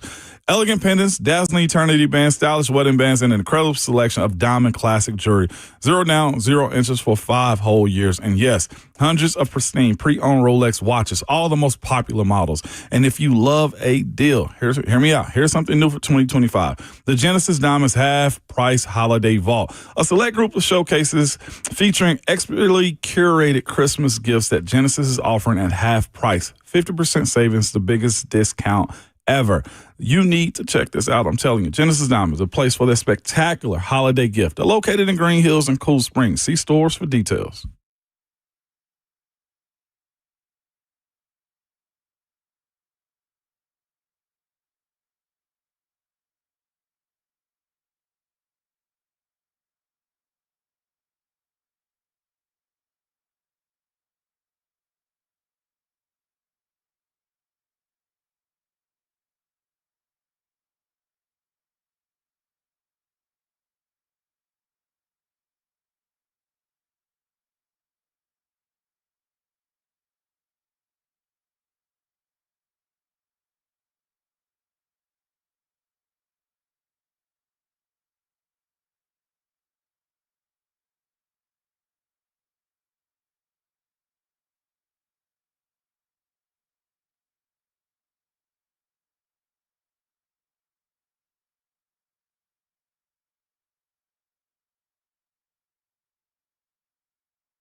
Ramona Will wrapping up hour number 3 this morning. Ron Slay stopping by in a half hour. Evan and Bank chat open. Facebook Live, YouTube, Twitter, or Twitch here on the program. Ramona, after Thursday Night Football last night, you asked a question this morning about Kyle Pitts, who made a little bit of history last night. The first tight end with 150 receiving yards and 3 touchdowns in a game since Shannon Sharp in 1996, Week 6 against the Chargers. You interested in him being a Titan? I think it deserves a discussion into what they want this team to look like. That type of guy, that close to the line of scrimmage. I'll put it this way. Kirk Cousins needed a lifeline last night. It's the way I looked at that game. A guy that was benched for the franchise guy that they picked in the top 10. Or what was it? What was it? Pick 11, 8 or 11? I forget which one he was. Kyle Pitts? No. Michael Penix Jr. 8, I believe, right? 8. Yeah, I think Kyle Pitts was number 4 overall. Either way. He was. But what did Kirk Cousins do? Kirk Cousins said, I'm a hand this football off. I'm going to stay close to the line of scrimmage. Bam. Kyle Pitts, the young fellow Michael Penix Jr. isn't using you the way I would use you. Let me show you what he's capable of. And I think if you're trying to find an offense, I think that fits Cam Ward. Arroyo was his tight end at Elijah Arroyo. Yeah. Now Seattle Seahawks. And now Seattle Seahawks, yes. Cam Ward utilized him a lot. I loved watching Elijah Arroyo at the Senior Bowl. You saw what he was like. Cam knows what he was like. We've talked time and time again about the best pathway into making these guys good is see what the college tape looks like. If this offensive line takes another step in the right direction, you get a run game. There's, to me, a position at tight end I don't think you have to overpay for in free agency. You just got to be attractive. Yeah. And I think the Tennessee Titans, with whoever they hire, make this attractive enough that Kyle Pitts wants to be here because he will be an unrestricted free agent. Correct. That you allow yourself to say, you know what? Here's not just a weapon, but like a big weapon for you to use. And this, we're talking right now about his ability to throw to the line of scrimmage and across the defense. He serves that purpose to me. Big, athletic. He ain't no run blocker. But he's a weapon, and this team needs more of those weapons without having to pay George Pickens money at wide receiver. Well, and I think, too, he is probably as much of a blocker as Chigakonkwo. Is that fair? That's fair. But is he a step up? He's bigger. Yeah, bigger. I think as a receiver, he's a 1,000-yard receiver as a rookie. This was his first 100-yard receiving game since 2021, his rookie season. Mm-hmm. He went over 100 yards with 2 touchdowns in the first half of this game, too. First Falcons player to do that since Calvin Ridley in 2018. I think the Titans will be in 12 personnel more next season. They have been in 11 personnel as much as anybody in the league this year. Right. In 3 receivers, 1 back, 1 tight end. I think their ability to find a running mate for Gunnar Helm is significant. But on the list of priorities that this team is going to have, where does tight end rank for you? Should it be pretty high? Based on what you're saying about it being a Cam Ward safety blanket? Depends on the price, though, first. And I feel like after his rookie year, that price has kind of gone down a little bit for Kyle Pitts. It went up yesterday. He made himself some money last night. You do that in a standalone primetime game. I think it's a big deal for him. You go looking for that old thing again, I knew it was in there. Yeah, right? That's true. On the list of things you need a wide receiver. You're going to need guard. You can find those respectfully any place. A lot of different places, yeah. I just crap on my You position. can say that because you played the position for 11 years in the NFL. Just crap on my own position. But my point is, it's easier to find that than it is a playmaker like Kyle Pitts at tight end. If we're talking about a ranking of 1, 2s, and 3s outside of the draft, Kyle Pitts probably falls second or third on that list if the price is right and the Titans have money to play with this offseason. Well, let me ask you this. Has Gunnar Helm showed you enough this season to warrant a tight end 1 look himself? Not yet. He's young. Now, yeah, if tight end 1 to me, you got to break out like Brock Bowers. You got to be Tyler Warren. Like Kyle Pitts did last night. Have a game like that. Yeah, you got to be that. I think he, to me, is a very, very solid piece of the offense, Gunnar Helm. But I don't think he's ready for that role just yet. Because, again, he can grow into it. But I don't know. I don't know if he's ready for it because we ain't seen it in volume this year for him. He's got catchability. He's a nice weapon. If you're talking about 12 personnel, put him out there, absolutely. Him and Kyle Pitts together, I'll take that all day. Yeah, I think if you're thinking about ways and types of players to complement Cam Ward in the pass game in 2026, I think you're thinking about the intermediate passing game. How do we make Cam Ward better between 10 and 20 yards? We're going to work on Cam's mechanics if I'm the Titans head coach. That's kind of what I'm looking at in the footwork and the timing and all of that to help his ability to be more accurate down the field. But how can we get more players who can get immediate separation and make more contested catches in tight windows when teams are just running cover zero against us nonstop? How many times, Ramon, have we seen defenses put linebackers up on both sides of the center on third down, blitz everybody, and just play man-to-man across the board, and Cam's got nobody with an immediate separation? The level of athlete that Kyle Pitts is gives you that level of separation. The size and frame gives you the ability to make contested catches. I'm on board. I think it's certainly someone the Titans should kick the tires on and consider if they feel like that's the kind of player that allows Cam Ward to do a little bit less, but also get more production out of the pass game. I have a question. Does Atlanta let Kyle Pitts leave? They pick up his fifth-year option. That expires after this. A franchise tag for a tight end, if the information is correct, and it may go up. This past year was $13.8 million. So it may be 14 and some change next year. If you can sign him for that average of about 12 to 13 with a big signing bonus, that's usually how you got to kind of do those contracts. I think it's doable. I feel like most fans will feel better about this than you did about L'Jarius Sneed or Calvin Ridley's contract. That's a good question. What do you think he's worth in the open market? Kyle Pitts? Yeah. 12, 13, 14. And that's about what the franchise tag is? I mean, in that case, then he seems like a pretty prime franchise tag candidate for Atlanta. That's true, but they also may be. If that's what his market value is. That's true. I was paid tight ends. I mean, all of that is coming against the cap. When you franchise tag, you don't get to do any cap gymnastics on that? Kittle's getting 19. Okay. So I was off. Okay. That's the average is what it is. Average of the top five. So then, yeah, I think that. I got your top five if you want them. Hit me. George Kittle, 19.1. Trey McBride, 19. Travis Kelce, 17.1. T.J. Hockenson, 16.5. Dallas Goedert, 14.2. So we're probably looking around $16.5, $17 million franchise tag for a tight end. And Njoku's getting 13.7. I put him and Njoku almost in the same conversation. Okay. Respectfully. Okay. Yeah, I mean, I certainly think it's on the list of priorities. I think this team has prioritized, hey, if we like this one player at this position and we don't get them, we're not just going to automatically take the next player. We'll just find a different way to address that need and being patient and not forcing bad fits. Really, the Titans in that spot are using a similar mentality to what we talked about with Brent Hubs earlier this morning about the Vols and quarterback in the transfer portal. Like, you can't go in with rigid needs and say, I got to go to free agency and I have to get this.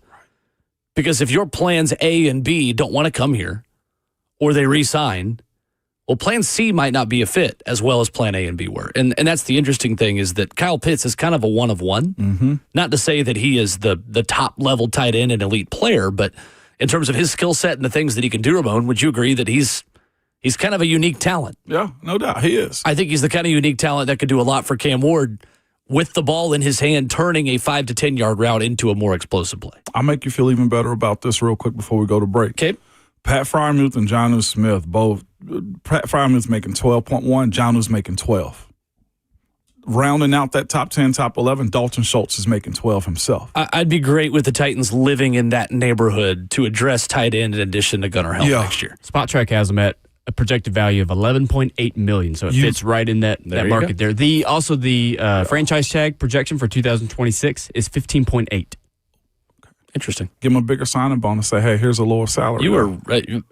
You just put your agent and GM hat on with how much you nailed that market value. I'm telling you.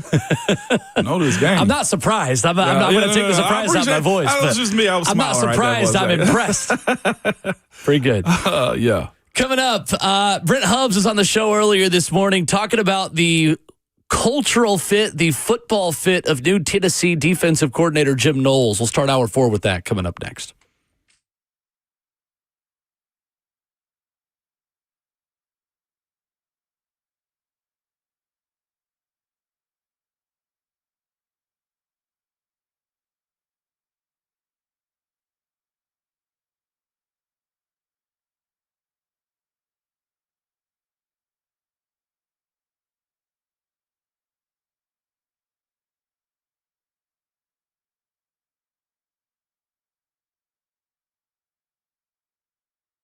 It's Ramon Foster for Hiller Plumbing, Heating, Cooling, and Electrical. Man, shout out to Hiller, man. They came by the house yesterday. I told y'all I booked an appointment earlier this week. They said, we'll see you on Monday. Guess what? They called me yesterday during the show. It's like, you know what? We got to open it. We can come by today, man. They're just good at what they do, man. And service come first. I always tell you this at the end, but this is why I truly like Hiller and believe in them too, man. It's the happy you'll be, the service is free model that they live by. It's just what they are. Yesterday they came back and looked at one of my HVAC units, man, and they gave me the diagnosis of what it was. It was simple. It was clean. They'll probably be back through the day, man, and they're just good at it. But no, most of the time, we don't want to deal with those type of issues, man, whether it's your plumbing, your heating and cooling, or electrical. And there's also the pricing side of it, too. There are no hidden fees or surprises on your bill when you book with Hiller. They're just good. Yesterday, I received a text to my phone telling me the tech that was coming to my house and a link to track them in real time. I actually clicked on it and followed them to my house because I was around the house doing some work myself, man. But I wasn't wasting any time waiting for them. Their techs are also very professional, experienced, and they're trustworthy. And they're all background and drug screened, too. They've been in business for over 35 years and are family owned and operated. Listen, to learn more about Hiller, to book with them like I do, you can go to their website at happyhiller.com.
9:02, good morning, live from the 104.5 The Zone studios. I'm Justin Hawkins. The Nashville Predators, they are now winners of 6 of the last 8 games after they outscored the St. Louis Blues 7-2 last night at Bridgestone Arena. Steven Stamkos scored 4 goals for the Preds last night, which was the second time the 35-year-old forward has done that in his career. Philip Forsberg, Ryan O'Reilly, and Michael Bunting had the other goals for Nashville. For the Titans, Kevin Zeitler, Jeffrey Simmons, C.J. Ravenel, Tony Pollard, and Jigga Conquo all returned to practice on Thursday.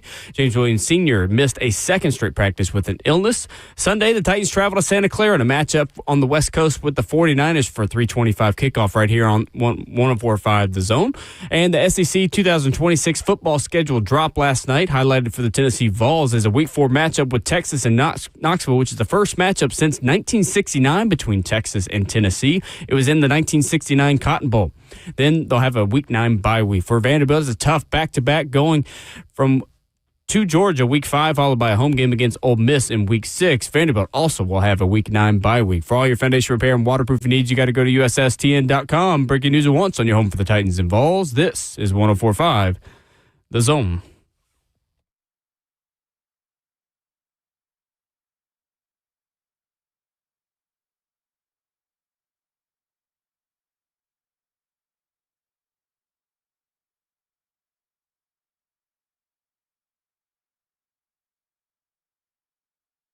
Fourth and final hour of the show, hour number 4, hour number 20 of this week. 615-737-1045 is our number. Ron Slay going to stop by in 15 minutes. Talk about the Titans, talk about life, talk some hoops. Tennessee has a very big game coming up. Louisville next week. Big game for your family as well. I know. Nardo going to be the worst. You hear me? My brother Renardo is a huge UL fan. You hear me? And alum. He's an alum. He's 2 degrees, 3 degrees over right now. He's about to be Dr. Foster at some point in time through Louisville. And, boy, he ain't Texas all week because he been doing high school football in Kentucky. Yeah.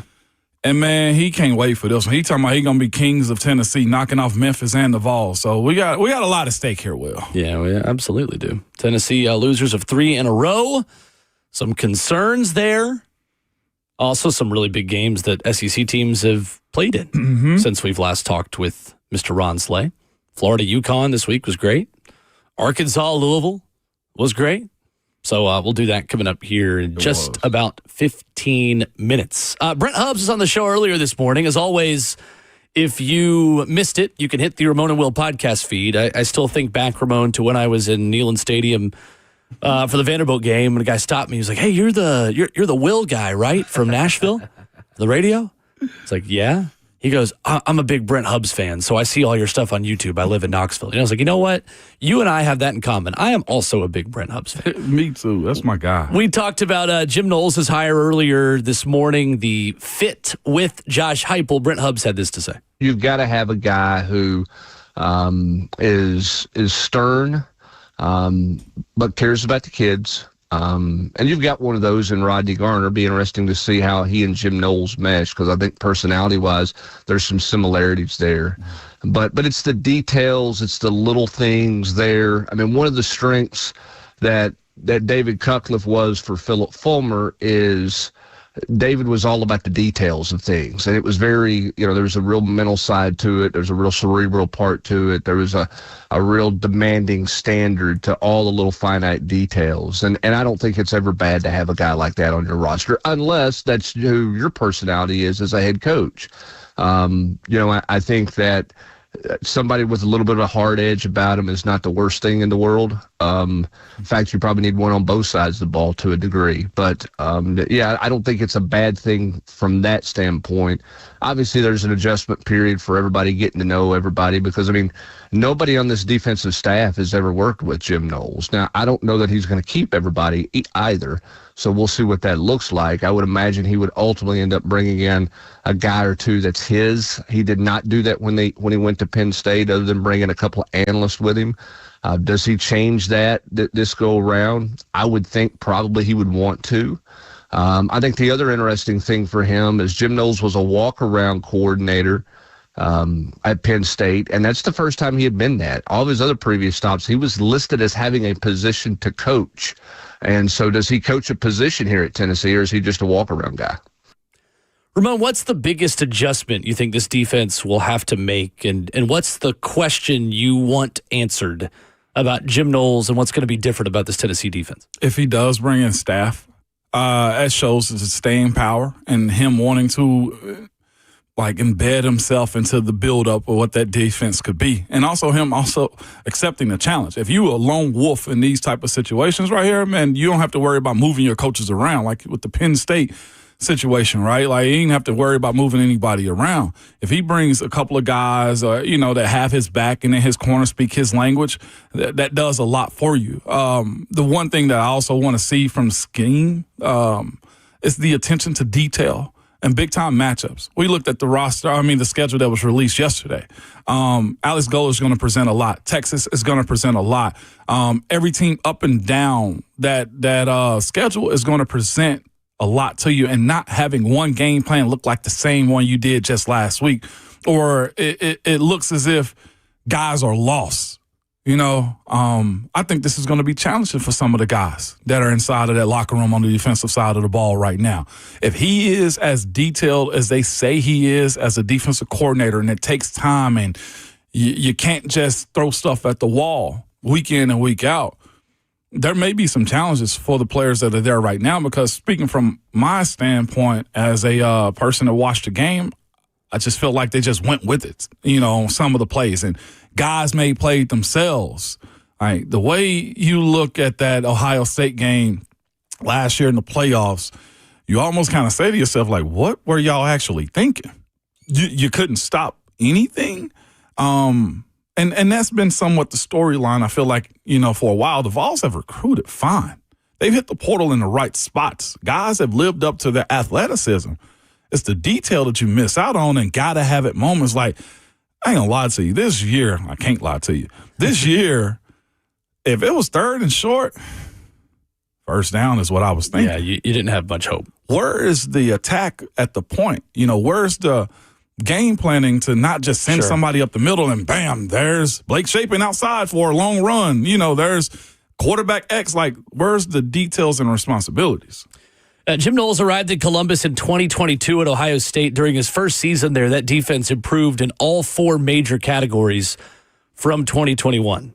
They went up 45 spots to 13 in total defense, 14 spots to 24th in scoring defense, 70 spots to 26th in passing defense. And in rushing defense, they went up 2 spots to 24th. That team went 11-2 and made the semifinals of the college football playoff in 2022. Greg McElroy had an interesting statement this week saying that he thinks people have some unrealistic expectations about what Tennessee can be on defense. I would have agreed with that probably in 2022 when Tennessee was as up-tempo as it is. What I would say, Ramon, watching as many games as we do, obviously watching every snap as we do, it's not the same tempo that this was in 2022.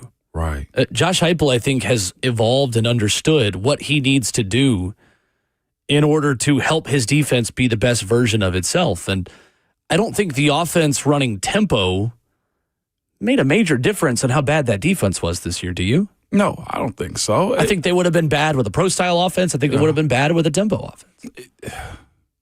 The way I viewed it, and like I said, I've watched it and just seen it too.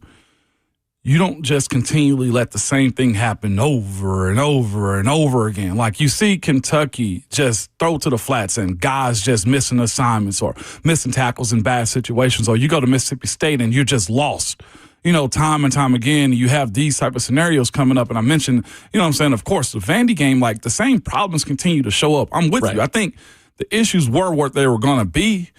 And I've been on the side of the great moments that the Vols have had as of late have come through the offense. Like, there are some games like Oklahoma, the defense stood tall. Last year defensively, the defense did its thing. But if you're telling me I got to wait 1 out of 5 years for that style, then that's a problem. The expectations for any SEC program, not just Tennessee, is that this is the toughest bleeping conference in the entire world when it comes down to college football.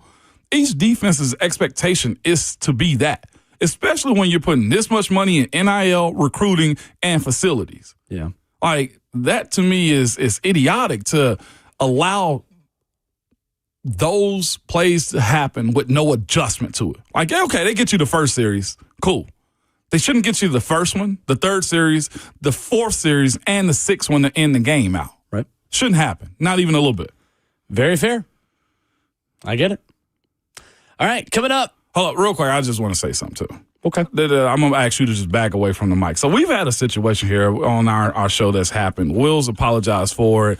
And like the stance that a lot of this fan base has allowed to take over the conversation of Will's violation, and he's owned it. He apologized to it. If you did not hear it, it happened yesterday morning, or he owned it at about 6:12 on our show. Said it was his fault. He apologized for it. He'll be better moving forward. And it's been national article after national article drop. It's been comment after comment drop. It's been just an array of information, laughs, jokes, ridiculing that's happened. Here's what I would say to that. He's owned it. He's apologized for it. I'm sure Will and the team has talked about it. Will didn't know I was going to do this type of thing too.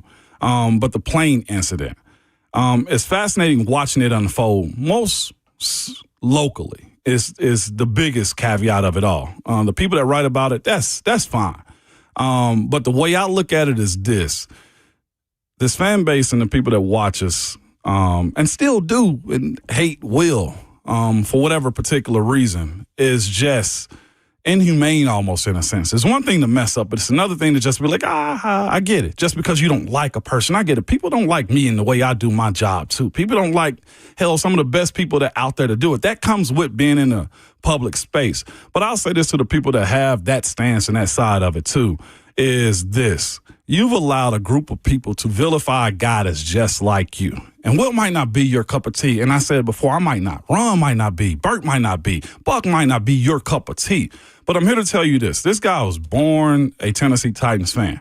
This guy loves the Tennessee Titans the way you do. This guy hopes that the Tennessee Titans get to a point to where you can wear your gear proudly each and every week. And you've allowed a group of guys to vilify him in a way that's unsustainable to almost anybody that does their job. I heard a rumor and pretty much got confirmed that a person that reported on this actual story, which to me, the conversation wasn't that bad. And I get it. It broke the sanctity of the plane. But when you hear that a person who reported on this celebrated in the locker room or around the media group by saying, yeah, y'all, we got him off the plane. That's more personal than professional. Now, if we're going to blur the lines on professional and personal, then everything that anybody does is above board on how we report it. To hear a respected media type say, yeah, y'all, we got him off the plane, that's just a step in the wrong direction. You do what you want to with your job and your websites and stuff like that. But I'm here to tell you, Will Bowling cares about the Tennessee Titans. Will Bowling loves the Tennessee Titans. He cares about it. Did he have a slip of the tongue? Yeah. He owned it. But how we all or you all have chosen to approach this or not look at the actual details of it and just run with your hate for him, man, I say at the end of every Friday show, ELE, everybody love everybody, right? And at the end of the day, some people deserve the hate that they get. But on this one, I didn't think this was a big conversation. I even chimed in on the topic because I thought the topic and how Arden framed it, I thought it was a unique perspective from a vet to a young guy onto the appreciation of a win. And I've played in the league for 11 years now. I understand how big wins are. I understand that conversation. If that was asked in the locker room, different context. But it ain't like he said, man, the guys were out drinking and partying and carrying on, and they were the cocaine cowboys of the 90s. It wasn't that. I felt like this topic went too far and got personal because certain media groups don't like the guy Will Bowling. That, to me, is where you got to stop and put a line in it and say, be cool. Everybody's got some dirt underneath their fingernails. And again, I say this for the ones that don't know how personal it got. For a media type to say, yeah, y'all, and around a group of people, think about this. We got him off the plane. That ain't professional. That's personal. And I just ask that we all be better about this situation. He owned it, and we'll move forward. Thank you. I take full accountability, and I look forward to moving on from this as quickly as possible. Coming up, Ron Slade joins us next.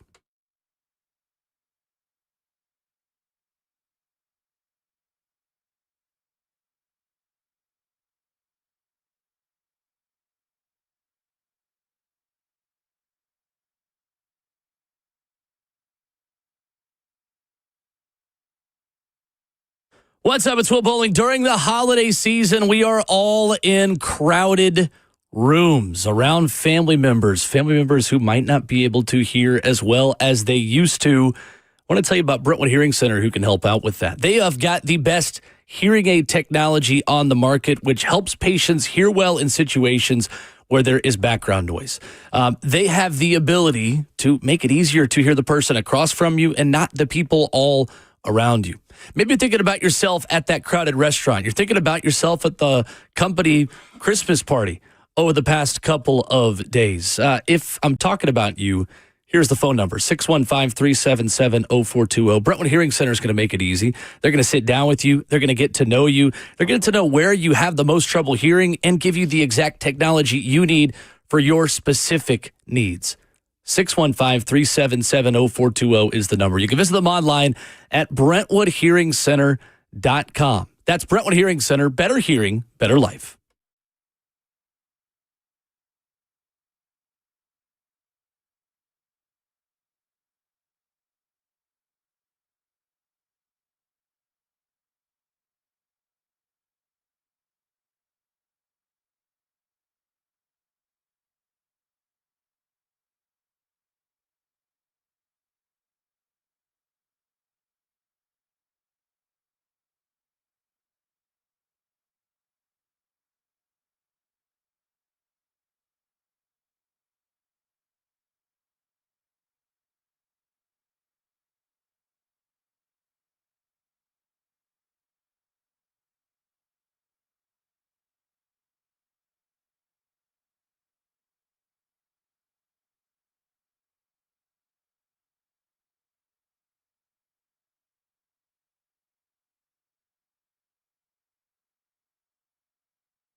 Ramon and Will on 104.5 The Zone. This is the perfect entrance music for Ron Slay to enter the building in the month of December. This is Santa Snoop. This is fantastic. This is fantastic. We often get a request on this show and on this station. 2 words are put together in Nashville, Tennessee, and they mean a lot when they're put together. The words, Ramon, are Savage Radio. Yeah. I don't know if Slay even knows this. I have to leave after this segment. Oh. So we are giving the people 5 minutes of Savage Radio. So I'm going to San Diego. I'm doing a cross-country broadcast at Balboa Park tomorrow morning in San Diego for Flow Track. Before going to San Francisco for the Titans Yeah, game, so that was my plan for months now, was this has been in the works and go up today. And so I'll be hoofing it to the airport. So just a couple extra minutes. So you guys get a couple minutes of Savage Radio coming up for the last segment of the week. That's what I'm talking about, Willie. You got to listen. The people sit there and ask for it, man, and it just pops up. We just listen. Savage Radio is one of them radio shows, man, that when you walking down the street, you hear a car at the light, and you're like, man, what they listening to? At Savage Radio. So you want to be there, so you always got to be there, and you're going to be took care of. But if you miss it, you miss it. We'll catch you when we catch you. No roof. No roof at all. It means I got a lot of things to talk to you about college basketball before I go. Yeah, let's get to it. Because we got a little bit less time. It's hopping. How fixable are Tennessee's December problems right now on the basketball court? Very.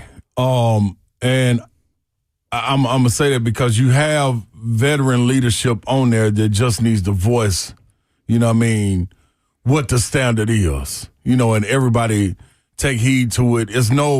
I think right now they scrambling in a sense to say, to kind of feel who's the leader. And that happens when you're not able to return the core guys. And then the core guys, meaning in Rick Barnes' system, the point guard is the most important person on earth. 100%. You know what I mean? Next to Coach Barnes, I don't care who the assistant, outside of Chad Newman, the athletic trainer, but the assistant coaches are, any of them, he's got to have a point guard that can translate his message to the players and to the floor. If he don't have that, it's going to be unsuccessful. So I think that's one. And I think we see one starting to emerge if you just don't look at the stats, and that's Bishop Boswell. I think he will emerge as that guy to kind of stabilize the program where you allow a guy like Jacoby Gillespie to come in and be him. Like, we need you to score, dog. Forget running the team and all that. We need you to be that lethal scorer that we need. Get out the way. Give you the ball. Go get a bucket. You know what I'm saying? And I also think that a guy like Felix Okpara is a guy that needs to demand more from everybody around him. You know what I mean? You're the anchor defensively, but that doesn't just mean protect the rim. That's communicate defensively on these switches and things, hold the guards accountable. All this straight line drives and getting blown by after 2 dribbles, it's not the way the defense works. You know what I mean? Yeah, you always got somebody in the gap to help, but you're giving up shots. That's how Kansas was able to go on the run. Syracuse was able to get shots because your penetration and you in the gap helping, they kick it up, man, it's an automatic shot. The game's changed. People are shot ready all the time, and they got it. It's on your film study, man. Like, let it go. If you can get one extra pass, it's going to be open shot. So they got to do a better job one-on-one, but absolutely it's fixable, man. And I think Rick Barnes, he understands it. I will say, too, they got to come together more. Mm-hmm. You know what I'm saying? Like, this is one of those teams we could always see guys picking each other up. Right. You know what I'm saying? Dating back to when Coach Barnes got there, it was a picture floating around with somebody that fell down on the ground and all 4 guys were sprinting to the baseline to help him up. Right. You know what I mean? Right. So, and that was at the beginning. So that we got to get back to that. I'm not saying they don't care about each other like that or not, but it's second instinct. You know what I mean? Second nature for them guys to go and do that. So get a little bit more of that. I said at the beginning of the season, end of December is where they should click. But here's a checkpoint coming up with Louisville that you got to be able to hit. No doubt. And I think, too, when you look back at the first game in Vegas, when Tennessee beat Rutgers, I saw a lot of the takes. I talked with a lot of my buddies who love Tennessee basketball. Right. Like, oh, my gosh, Jacoby's better than Zakai. Zakai was great. I love him, but like we upgraded at point guard. Yeah. And I think people were missing then and are seeing it maybe now. A lot of the things that happened during the week that Zakai was as kind of the culture keeper of Tennessee basketball was doing. Yep. It's kind of like the quarterback that gets you in the right looks. And so a 10-yard run play looks good under a certain quarterback. Well, that quarterback didn't have much to do with it other than handing the ball off, but you got him in the right look. Yeah. And then you put in a younger quarterback, and all of a sudden you can't run the ball anymore. And it's like, well, hold on a minute. This quarterback is different, but like our running backs are saying, why can't we run it anymore? Yeah. Is that a fair comparison to make about Tennessee at point guard? Like, it's the little things outside of just shooting, dribbling, finishing, defense. Like, there's so much more to the point guard position as the most important position in this sport. Absolutely, especially in this system. And I'll bring it to since we're coming out of football season, going into basketball season. It's kind of like you take the national championship part away from what Tennessee won with T. Martin. You don't really know how valuable he was because of all the other stars, like you said, around him. That defense was the truth. But he was able to come along and deliver when it needed to be delivered, and it was kind of like a forgotten thing, a forgotten thought. You know what I'm saying? Same thing that I thought coming into this second year with Diego Pavia. Like, everybody keeps saying, but it's so much more around them. They so much better. Yeah, but Diego's the guy. You know what I mean? Right. It's the same thing with Zakai. So them games, you remember when we would go and it'd be like, there was Zakai only the top 2 shots, but he only got 1 turnover and 12 assists. You know what I'm saying? And you're not counting what he's doing defensively when they inbound the ball and the guys fumbling or getting a 5-second call or some of that nature. Like, those guys right there, man, that you get spoiled to. We've been spoiled. And we didn't realize we were spoiled because this man came in with a 5-star one-and-done guy in front of him in Kennedy Chandler. And he was forced to play. They had to play him. So it's like, oh, wait a minute. That's why I align it with, not saying he's going to have that type of career, but I align it with a Bishop Boswell being able to take over those reins and kind of push it because he's a sophomore on paper, but this is year 3 for him. You know, he came in early enrollment on their first Elite 8 run. Was it the first Sweet 16? I don't even remember. But when Zakai tore his ACL, he was there to witness all that. Even though he wasn't playing, he was on the team. He was. And, you know what I mean, was able to get in there and practice and everything. It was like, wow, he got to see that. Then you follow that up with the rebound year. You got 2 guys up for National Defensive Player of the Year, in Jemai Mashack and Zakai Ziegler. He saw how it's supposed to be ran. So now walking into your 3rd year, in a sense, it's like, we wonder why it looks crazy with him.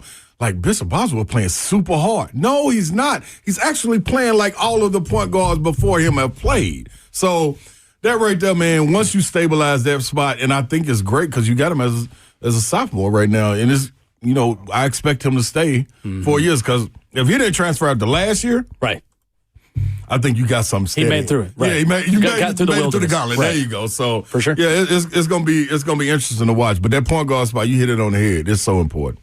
We need to just get it out of our heads too. Just like everybody's going to stay undefeated. There'll be a power team because you're watching teams go down. No, Iowa State, I think, is still undefeated too. They're tough. They almost went down to Iowa last night. They did almost went down to them. I just can't see, as dispersed as the talent is across all conferences in college basketball, how there's a power team. Like Purdue is going to be good. Yeah, but they got taken down by almost 30. Yeah, like savage at home. At home. Yeah, like.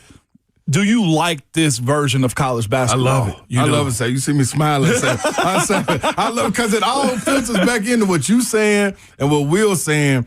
The point guard, dog, like that right there. Head of the snake. That you win tournaments with point guards. You can get a big or a wing player to carry you over the threshold to get you a game. But the teams that are stabilized, you're talking about Iowa State. The guy Lishy is the point guard. He's cold, but he's overshadowed by the guy Josephs and Melinda, however you say his name, Milan, however you say his name. Those 2 guys are averaging double-doubles almost and high double-doubles. And they're the scoring threat, but he stirs the drink.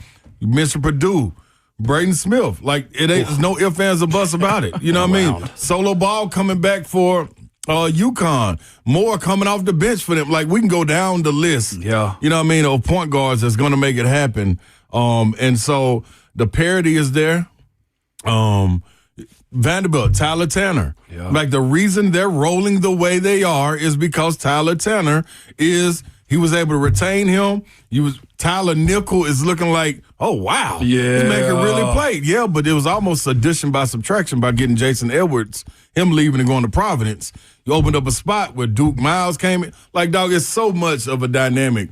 But the main thing is you got a point guard that's an extension of your coach. You're going to be okay. 100%. You know what I mean? And it got to be mentioned when you look at the SEC and overall, and I'm not a big stats guy, but this makes sense. 26 of the 30 guys left, either to the transfer portal or to the NBA, of the top scorers in the SEC. Wow. So that's why you see us. Wow. You know what I mean? It fluctuating. It's like, golly. Some of them went to a different SEC team. Like it's so like Duke Miles and Vandy go from Oklahoma. You got to get used to it, man. And this is the world we live in. So we'll see how it shake out. I saw somebody in y'all chat yesterday too talking about Nebraska basketball. Yeah, it get wild in there sometimes. Nebraska ball. Yeah, Nebraska ball. If they're not calling it that, they missed a great opportunity. Yeah, that's really true. I'm gonna be real. I haven't even blinked the eye. That's what I was just wondering. Like, where in the heck does this come from? We are talking to a national basketball analyst right now on the ESPN desk. Come on, Will. You got the vest on today. You're looking spiffy. I did. It was so fun. Company man. You and Kevin Connors and Seth Greenberg that first night did such a good job. I enjoyed watching Seth Greenberg fully experience Ron Slay for the first time on television, live on TV. He didn't know what to expect either, but he was good. Like you could tell y'all were all cool, but like it was very fun as the night went. You could tell he would more and more embrace of like, well, you're just a total SEC homer. No. And you could tell you guys were having a lot of fun. I told Savage the coolest thing, man, was the text that he was getting from old officials, coaches, awesome. You know what I mean, players and stuff. I was like, yeah. It's well deserved for you. Yeah, we getting it on, man. So this man belongs on the tube, man. Absolutely. Give me some. All right, so I have made it. Listen, we should normalize November resolutions. My November resolution this year is to watch more college basketball. I love Not it. just when Tennessee is playing. So I just have some bullet points for you. Just some things I've noticed. Just probably very obvious observations. I like the day too about it. My favorite player in college basketball is Caleb Wilson at North Carolina. Dog. He is my favorite player in the country. Dog. AJ DeBance is like he's the best or whatever, but like best offensive. I love Caleb Wilson's game in the win over Kentucky when he caught that ball and like. You might get this, you might not get it. He like 360 no-scoped the rim and like mid-turn just threw it up and knew where the rim was. Like if I was doing that, I wouldn't hit backboard. And his went in the bucket. AJ DeBance is amazing. Robert Wright III's buzzer beater against Clemson. Love him. Cold. Another bullet point. How in the world does Alex Caravan still have eligibility at UConn? It's wild. He makes Diego Pavia look like a 19-year-old freshman. And I say that with all due respect. Better too. That's what the crazy he can thing. shoot. He was shooting like a in transition, step into three, bang, eye hole. Like, what are we doing, man? Like, this guy, unbelievable.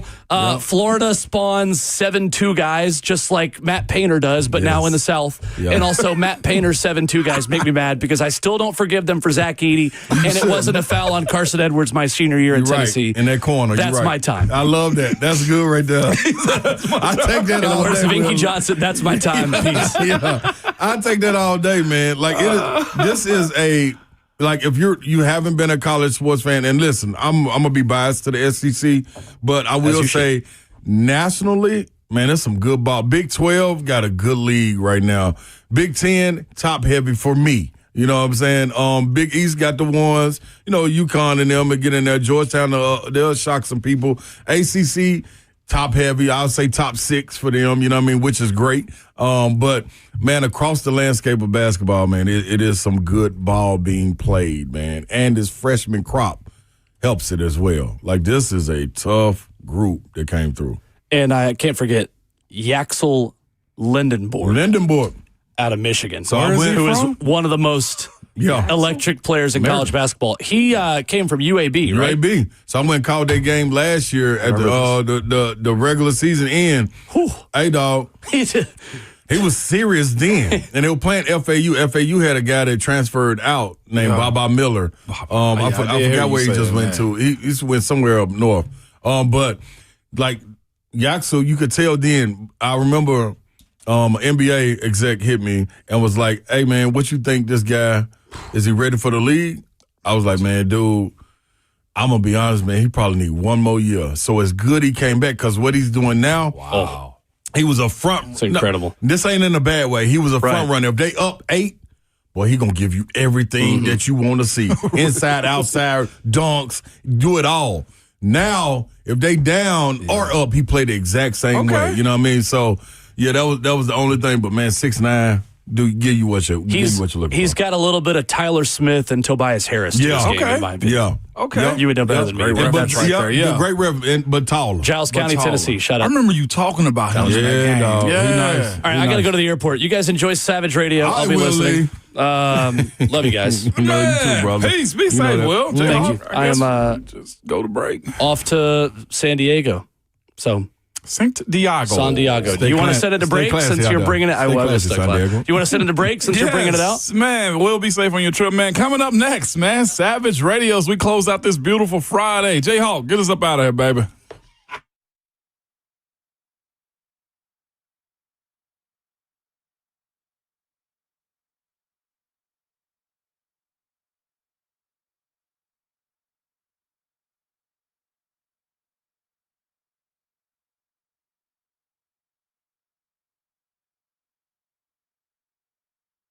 Is your concrete in need of repair? Maybe your sidewalk has shifted on you. Your driveway is cracked and sinking, or maybe your porch steps have moved. Shifted concrete can create a dangerous situation and just trip hazard around your home. It's also just a big eyesore. Shimon Foster, whatever's going on with your concrete, call United Structural Systems. Ask them about their polyurethane foam injections. You've heard about USS for a long time.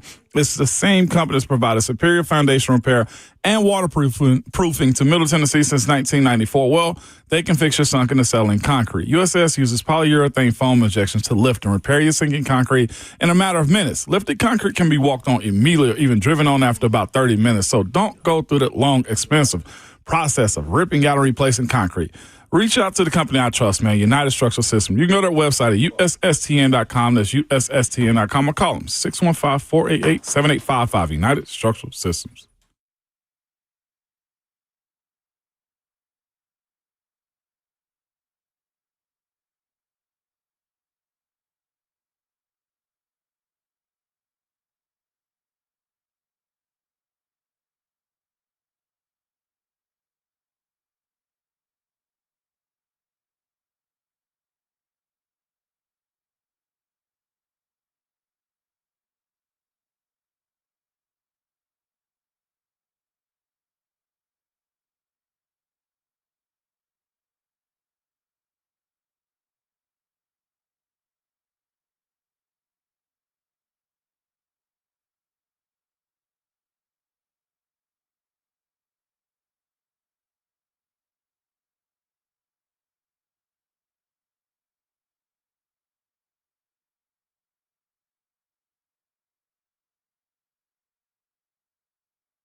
And welcome back to Ramon and Will, man. Happy Friday, everybody, man. It's Savage and I close out this week. You still got work to do. But we transitioned from Ramon and Will to Savage Radio, man. Yeah. Welcome in, Hawk. I feel like we needed some intro music for that, too. You out here with Hawk's Locks. But, okay, little Snoop Dogg Christmas. And I like it. I'll take it, Hawk. Okay. I don't know, like, all I want to ever hear from Snoop Dogg at Christmas time is Santa Claus goes back to the ghetto. Ain't nothing like that. That's what I told It sets it up for Friday after next. You got to watch that during Christmas. Have to. Have you been on your Christmas show? I have. Your Christmas movie? Yep, I've watched Home Alone 2. Okay. I watched Christmas Vacation. Same. The best movie. Yeah, it's classic. I don't know if the best, but it's right there, the top best. 3 for me. No question. I don't know. Next topic. Bad Santa does it for me. See, I love Bad Santa. I love Bad Santa. I like a Christmas Story too. Grandma. Christmas Story ain't nothing wrong with that either. I'm gonna watch Christmas Story all day till the games come on. Okay. That has turned into a foster tradition in the like house. Miss Barb come through. We watching Christmas Story. You doggone right, Miss Barb. I like it. I go ahead and fix her a drink. We all sit down. Sit there and parlay. It literally stays on all day long. That's too real. Oh yeah, it does. It's like a foster tradition. Have you created any traditions just yet? I'm sure you have. I'm sure I haven't. We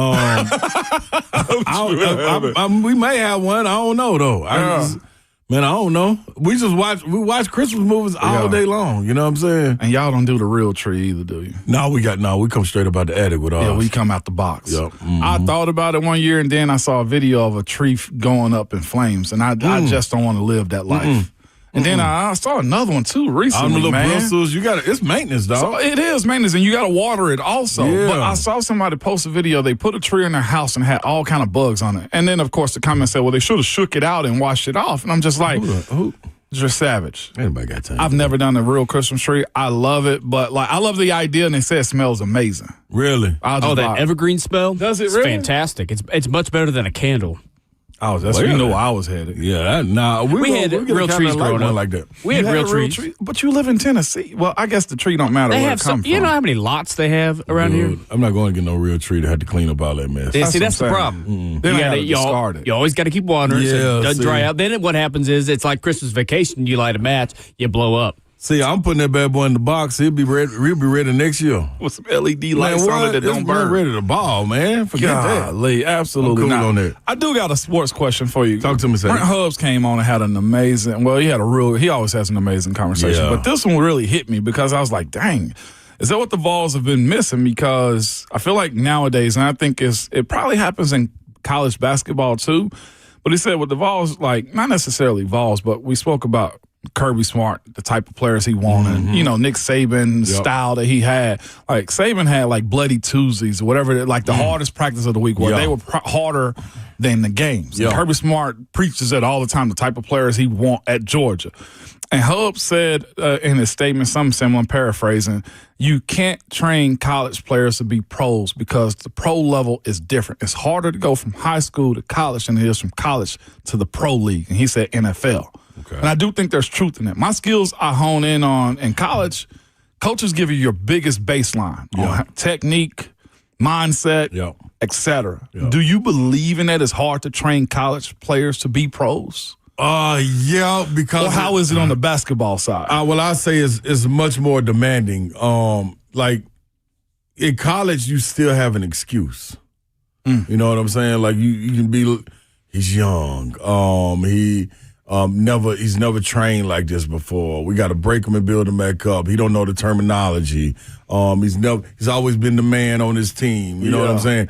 When you get to pro, dog, it's just so much more that's demanded of you and the accountability as a pro. Less room for error. Yeah, dog. Like you got to come with it. Like it is a level that's expected day in and day out with practice, games, how you carry yourself, all of that you got to deliver on. And if you don't, like, there's no room for you. Yeah. There is no room. Like, we are okay with going to get another one because there's somebody at their door.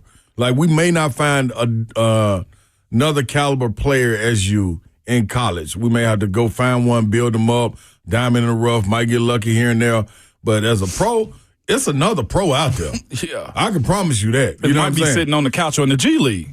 Guaranteed. Yeah. You know what I'm saying? So yeah, I think it's much more difficult. Speaking of that, and then to sustain it too, Drew. I was going to say, speaking of the G League, to your point, Chaz Lanier has been lighting it up. Cooking.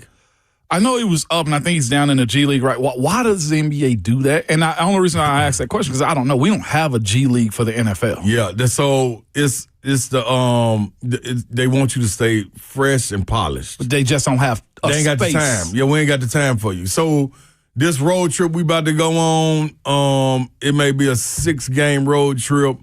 We probably finna go with a 7-man rotation, depending on matchups, how they are. You're a rookie. It may not be one of those games that get away from us where we can put you in. Let's see, you know what I mean, what you are. And it's one of those things, too, like when you in the big leagues, we bring you in to spot shoot. Okay. This one particular thing. We take you down, we want you to tighten up the rest of your game and don't lose your game. You know what I'm saying? More minutes. Yeah, because you got to think what you're not going to do in the bigs. You're not finna have those practice times like you had in the preseason, where you finna get that constant bump and grind. Mm-hmm. You know what I mean? Where you going to play 5-on-5 up and down all the time. You can keep your rhythm. You can't keep your rhythm up here. So them 5 or 6 game road trip go by quick. Yeah. And you've been sitting on the bench. You probably played a total of 4 minutes in a 6-game road trip. You like, hey, man, you in the gym getting your shots, you getting your workout, but you ain't getting no real one-on-one, 5-on-5 play. You know what I mean? That's why it's crazy for everybody to be working out nowadays coming up and not playing 5-on-5. Because you lose that instinct. That's why they send you down. And you see, man, the only thing that separates the pros in the big league from the G League is confidence. It's confidence. That's why you go down there and have 40. Chaz look like he's playing with it right now. Because it's like, y'all really can't go up. Like, all I need is this sliver. You've seen Chaz from high school all the way up. Best version of himself you've ever seen right now? Yeah. Just because it's not a question in who he is. He knows exactly who he is. So, yeah, there ain't no ifs, ands, or buts about it. It's dope to watch, though, man. It's dope to watch. It's fun. His mom is the biggest cheerleader, too. I love that for her. Love, man. Yeah, Pops, too, Big Tom, man, all of them. His brother, Trey, all of them, dog. Like that. They come from a good family, dog. That's facts. Shout out to States and Thomas, man. Yeah. And for sure, man. That's been our week. Savage, I appreciate you coming in, giving them a quarter. Savage radio. Just a Savage radio. Just a little taste. A little taste. But y'all know how it is, man. Call your people, talk to your people, apologize to your people, man. Have a random conversation with somebody. Buy somebody a random drink, man. But ELE at the end of the day, man. Everybody love everybody. See y'all on Monday. Peace.